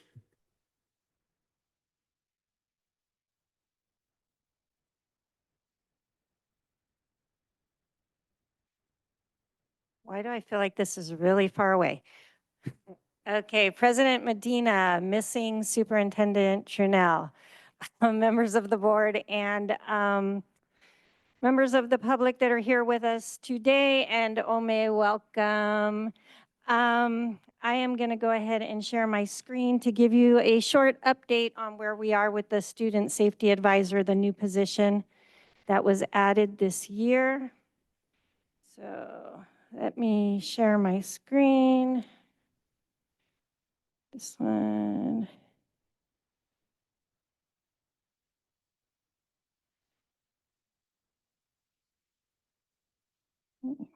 Up. Need to get this out of the way.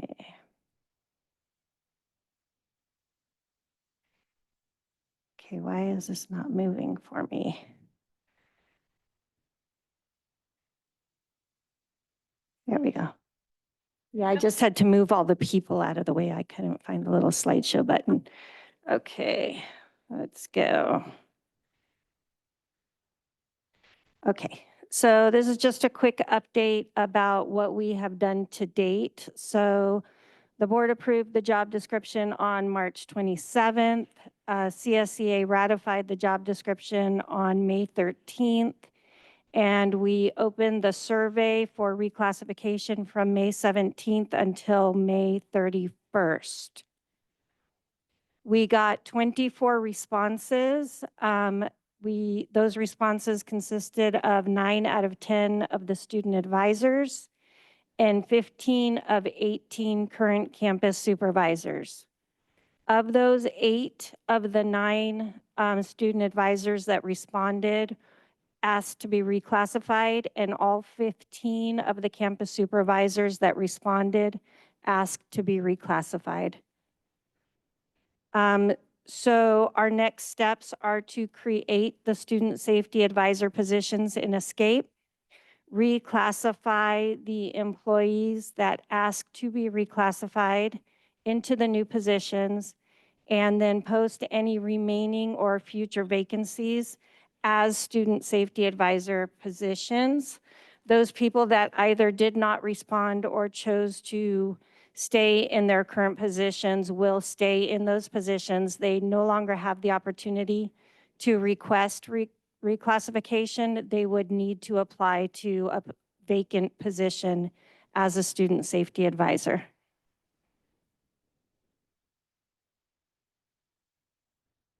So I'm open to any questions you have. Board, any question? Comments? Let me go to public comment, see if there's any, and then we'll come back. Is there any public comment on this item? President Medina, I do not have any blue cards. Okay. My question was on, so there's 9 and 15, that's 24. What are the FTEs that we have total for that position? Like this side? So in total, there are 10 student advisor positions, all 10 are filled. And there are a total of 28 campus supervisor positions, 18 of which are filled. No, I meant of the SSAs. So of the SSAs, there will be a total of 24 SSAs. So that's just the people that realigned, but you said that any unfilled we will open. So is there going to be more than the 24 that that we Yeah, there are haven't- 10 additional. Okay, so a total of 34 will be the. Yes. Okay. I'm wondering, do we have a copy of what the new job description is? Okay.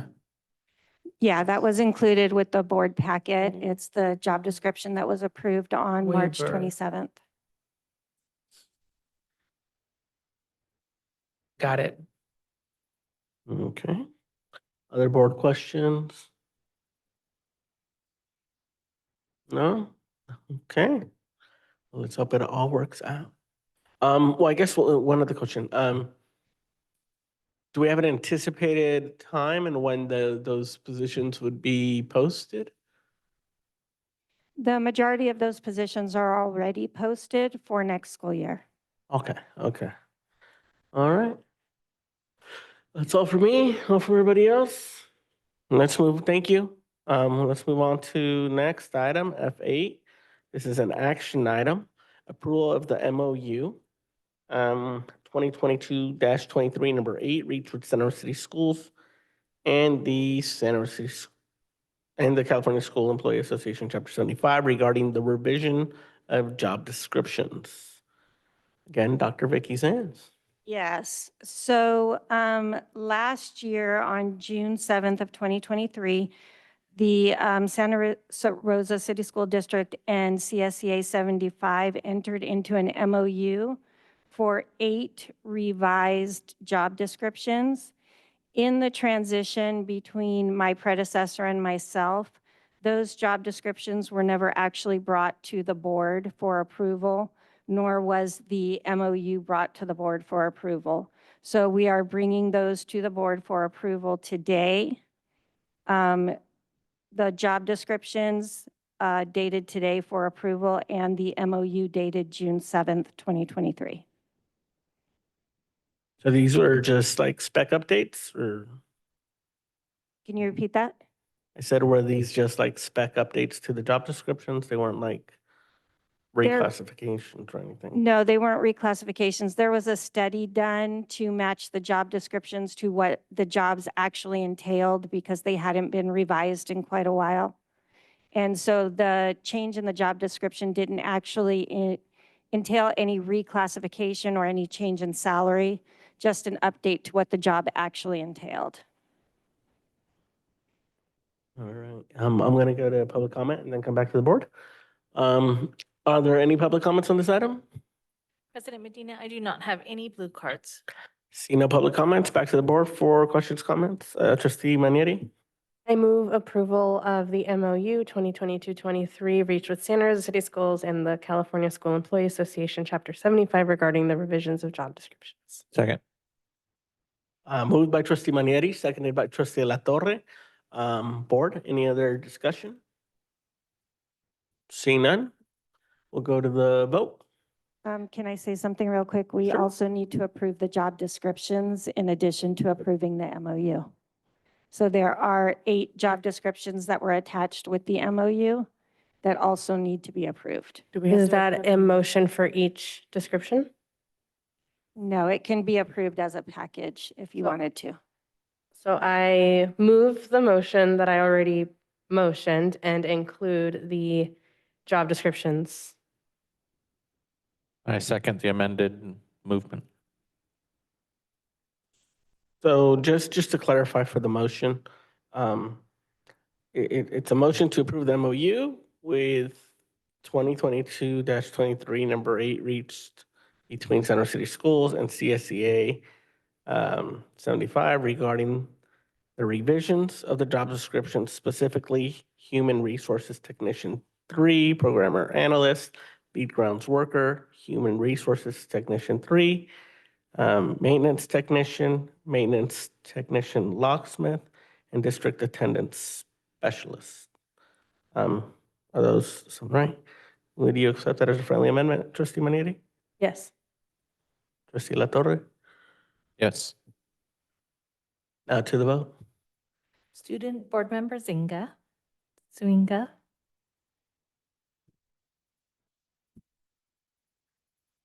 Yes. Trustee Manieri, Aye. Trustee De La Torre. Aye. Trustee Sheffield, Aye. Trustee De La Cruz, Aye. Trustee McNally, Aye. President Medina. Aye. Thank you. We'll now move on to item F9. This is another action item. Approval of the MOU between Santa Rosa City Schools and Santa Rosa Teachers Association regarding counselor workload due to waivers. Again, Dr. Vicky Sands. Okay, so there was an item approved in December of 2023 to waive the math and the LOTE requirement for students that are graduating for the class of 2024, 2025. Due to this, counselors went back and recalculated the requirements for some students and the ability of them for them to be able to graduate. This required extra hours on the part of the counselors to go back and reanalyze some of the transcripts. And because of this, we entered into an MOU with SRTA regarding the extra workload involved, similar to the MOU that we entered into for the IGPs. And so this agreement was entered into on May 20th, 2024, and ratified by SRTA on June 11th, 2024. Just a quick question. Is this only for that year and then fully incorporated into the new full MOU, or is this just a separate one altogether? So what is incorporated in here is that if graduation requirements are added or amended during the next school year, 2024, 2025, that require additional meetings and workload to process, counselors will be compensated at the same rate as noted in number 1 above. So we won't need to negotiate yearly if the graduation requirements continue to change on a yearly basis. Okay, so this is perpetually. So Go ahead. that's a good question. So this is for 1 year only, and if this board decides to make no further policy changes to facilitate students graduating, then we're not, I mean, I'm a little confused. So basically, every time we pass a policy relating to facilitating students being able to graduate, we are renegotiating our agreement with just the counselors? If it happens at a time when they've already calculated which students are going to be eligible to graduate. So in this particular case, it happened in December. So they had already met with students to say, you have enough credits to graduate, you don't have enough credits to graduate. You'll need to go to summer school, you need to go to Ridgeway, et cetera. And then some of the students that the reason that they could not graduate was due to either that third year of math or the second year of second language. When that requirement was changed, they went back and met with those students again so that they would become eligible to graduate. So going back to the thing, it looks like this expires June 30th, 2025. So after that, this MOU ends. Yeah, it's only for next year, for this year and next year. This might be just a stupid question, but isn't that what a counselor's job always is to look at kind of graduation requirements and not just one time based on one policy change by the board? And my understanding is also that that was happening up until kind of the day of graduation in many cases, and super grateful for the time that counselors spend doing that. But I'm interested in this kind of this one moment. I think I can provide a little clarity. In the past few years, we had the IGP, and that gave opportunity for our counselors to meet intently with students to look at what their options were based on the IGP requirements, and then the IGP sunsetted. So we actually, for this school year, we didn't have that in place. So the counselors were doing their normal scope of work. And then in December, we adjusted the ability for that waiver of the third year and also a reinforcement of the second year of world language. So that then required some of the counselors to go back and meet with students who originally might not have been on track to graduate because of the third year of math, but now based on the waiver, had the potential. So we put forth an expectation that there were conversations with families and with the student, and that we gave the families the option to consider the waiver. So that was above and beyond what they had already done. And so they were asking, some of this work had to be done outside of their contract time in order to meet with families and do the additional work. So the way that the current policy sits, this may need to be ongoing. It technically is for the time that they spent this school year to give that push. And I believe the stipulation is if there are any additional adjustments that may require them to go back and do additional layers, that we would have the ability to utilize this MOU to cover that extra time. I think we would still bring this forward to the board for discussion, because you would actually be the ones deciding if there were any additional adjustments to the policy that would then create the ripple effect of the additional work, whatever that is. I think that answers my question when you said the additional work that is outside of the contract time. I mean, that's, and that, it sounds like if there is a need for an MOU, that's pretty extensive work. Is that what we're getting at is? Okay. I just have a question. In a lot of workplaces, we might flex time, right? If you're meeting with families after hours and say your workday starts at 10, if you're going to be meeting with families until 5 p.m., is that not a possibility here? My understanding is also many counselors only see students before school and after school and not at all during the day. And so they're not really available to kids during the school day, during class time or free periods. So my understanding is that that's already in place, that counselors are seeing children before school and then after school. So technically, and President Howell, correct me, but counselors have the same work day as teachers. They're a part of the same labor group, and so they're represented under the same collective bargaining agreement. So their work hours are the same as teachers, which is 15 minutes before the school day and 15 minutes after the school day. So there isn't any flexing. Now, if an individual takes it upon themselves to do that, but that's not the expectation under the contract. But what we're saying is that there were these instances that went beyond that. Yes. That And just to clarify, and basically, if we make any adjustments to the graduation policy, probably within the next academic year, that's when part 2 kicks in, right? Where the 5 days additional. Only if it's after this date where they've already identified whether a student is going to graduate or not, which for 23-24 school year happened in December. That's my understanding, correct? I think the way that we operate, while the language is in here, I understand the confusion. We would still come to the table and negotiate with SRTA before we bring anything back to the board. But the catalyst would be if there are any marked changes to the policy that would then require counselors to go back and redo any work that they've already done.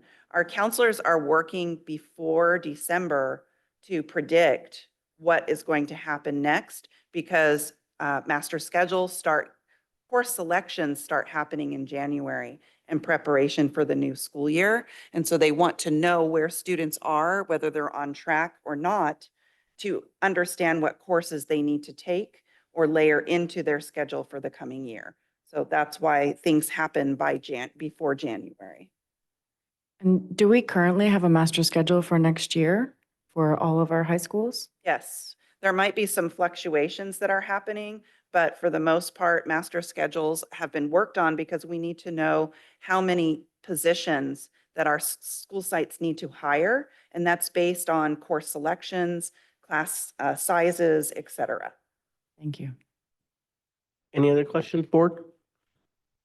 Not, I'll go to public comment. Do we have any public comment, any blue cards?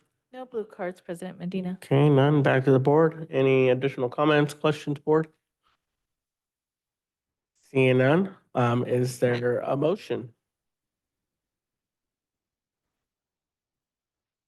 I'll entertain a motion for approval of the MOU between Santa Rosa City Schools and Santa Rosa Teachers Association regarding counselor workload due to waivers.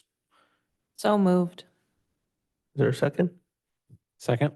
Moved by trustee McNally, seconded by trustee La Torre. And to the vote? Student Board Member Zuniga. Aye. Trustee McNally. Aye. Trustee De La Torre. Aye. Trustee Sheffield. Aye. Trustee De La Cruz. Aye. Trustee Manieri. Aye. President Medina. Aye. Thank you. We now move on to item F10. This is approval of MOU between Santa Rosa City Schools and Santa Rosa Teachers Association regarding extended pay rate for school psychologists. And guess who? Dr. Vicky Zan. Okay, so this MOU is an agreement between Santa Rosa City Schools and the Santa Rosa Teachers Association in regards to extra assessments that from time to time need to be taken on by our school psychologists in order to comply with timelines of assessments for students who have been referred for special education testing. There are times when we have more students that need to be assessed, which causes our psychologists to have to do extra work beyond the school day that they would normally accomplish during their regular work hours. So because of that, we would like to enter into this MOU that would pay the school psychologists to do the work that they're not able to do during the regular school day at the extended day rate for work done beyond the school day.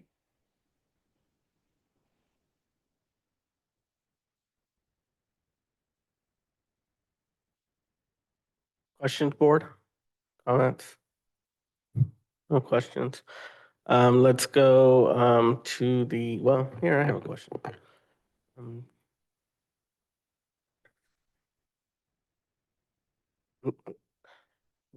What is that number? It's like 0.0007975, like of, so that's the extended day?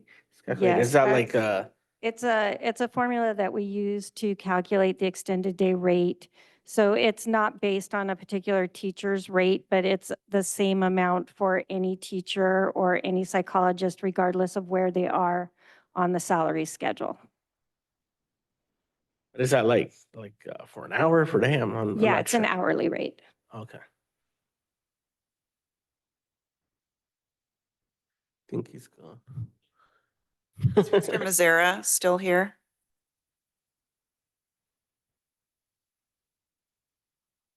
I think if he can come out. He's coming. Bring him out of retirement.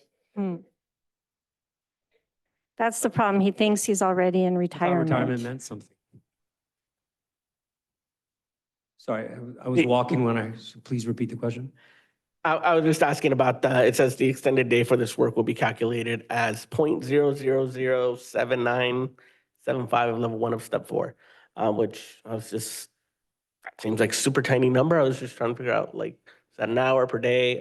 Dr. Zan says it's an hourly rate. Just wondering, It's like, an hourly rate based on their time, based on, I think it's step 4 placement on the school psych's calendar. And that was a conversation that there are some, in between. So it's right in the middle. And that is their daily rate divided by an hour.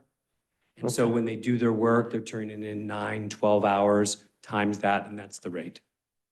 do we have any idea what that hour is? That's all I was trying to understand. I think that's what that is. That's, well, no. That's, go ahead. So that is the contractual rate. So for teachers currently, I believe it's around $57 an hour. It will go up July 1 if this board approves our tentative agreement in 2 weeks, by approximately 7%. It's a little bit tricky this year because of the way our salary increases were negotiated. The difference in this MOU is that the school psychologists have a separate salary schedule. And so instead of being calculated on that odd number on the classroom teacher's salary schedule, it clarifies that their extended day rate is based on the school psychologist's salary schedule. So that their rate, I believe, is closer to about $90, 85-ish. So it's keeping them in line with the same formula that everybody gets, but applying it to their schedule. It's not as much as per diem. None of us get that much with our extended day rate, but it is an increase for the school psychs to sort of more align with their salaries. Thank you. So that gives you an idea of a better understanding this number. And just, do we have any idea about like how many hours this might be over a year? I can answer some of that. I mean, I've been doing time cards right now on things. A relative average assessment is between 9 to 14 hours, including IEP presentation time. And since we've had some psychs on leave and one did a retirement early, we have probably gone through about 9 or 12 additional assessments in the spring on this. So that kind of gives you about a halfway about how the frequency this happens. Over the summer, I'm looking at some right now, some late assessments, and we want to work on assessments over the summer so we can have them in class and ready to go in the middle of August. So I think we've got 3 or 4 that we're currently working on right now. Thank you. Any other questions? I haven't done public comment on this one, right? I'm losing track. Let's open up to public comment. Any blue cards? There are no blue cards. All right, back to the board. Any further discussion? None? I move approval of an MOU between Santa Rosa City Schools and SRTA regarding extended pay rate for school psychologists. Second. Moved by trustee Manieri, seconded by trustee De La Cruz. Any discussion? None, to the vote. Student Board Member Zuniga, Aye.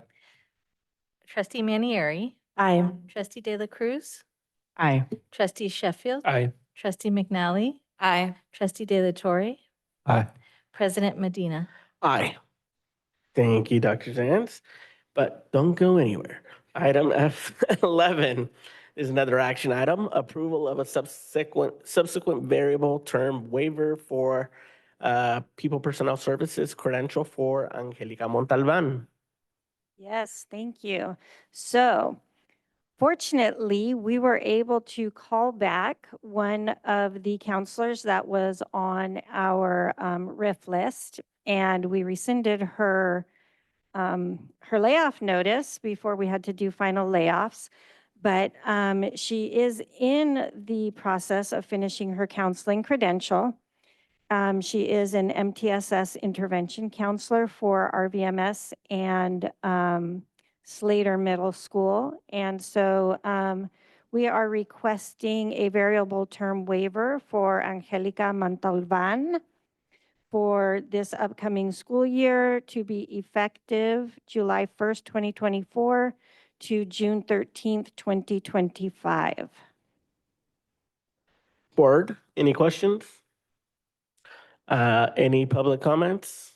No blue cards. Seeing no public comments, back to the board for comments. Any comments? Like to move to approve the subsequent variable term waiver for a pupil personnel services credential for Angelica Montalban. Second. Moved by trustee De La Cruz. I want to give the second to trustee Sheffield.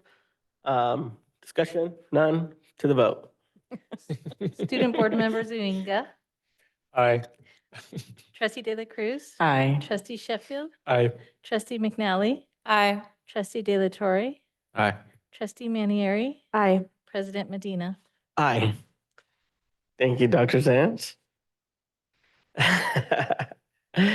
Now we will move on to item F12. This is another action item. Approval of the specification of election order resolution for the November 2024 election. Superintendent Trudeau, floor is yours. Thank you. President Medina, members of the board, those who are with us in person and online.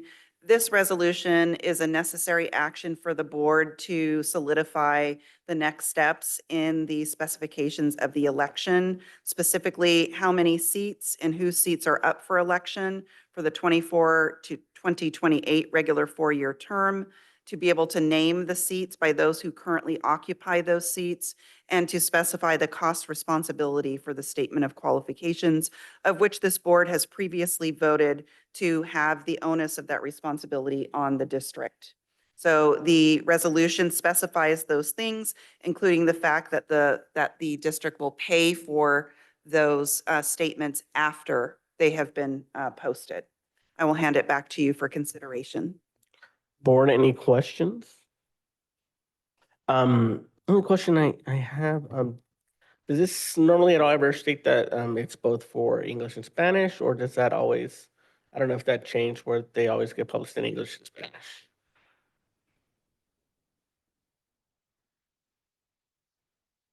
Yeah, it's always been, I think it's a state law requirement. Okay. Mhm. It does happen that way. Yes. And we don't have to specify trustee areas at all in this process?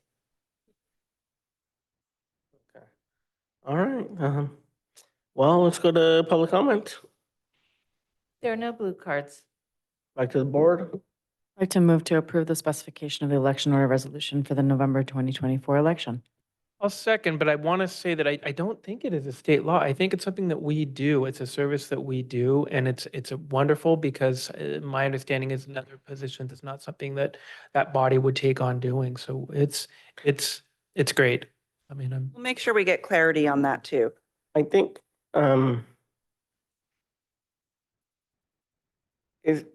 don't we have this as board policy that we do? Yeah, it's 9220, the board policy, but I don't remember if the board policy addresses the bilingual part. Is it okay to check real quick? I thought the county registrar did the Spanish translation. No, you always, well, at least in the past, I would have to pay separate if I wanted it in Spanish, so I don't know if that changed. Like here, since the board started paying, because originally the board, when the board started paying for it, they were only paying for the English. Then later the board transitioned to paying English and Spanish. But I don't recall in terms of this, if we had to specify, because it's more space in the document that they send out to everybody. We will verify that. However, we will assume that we will pay for it in English and in Spanish.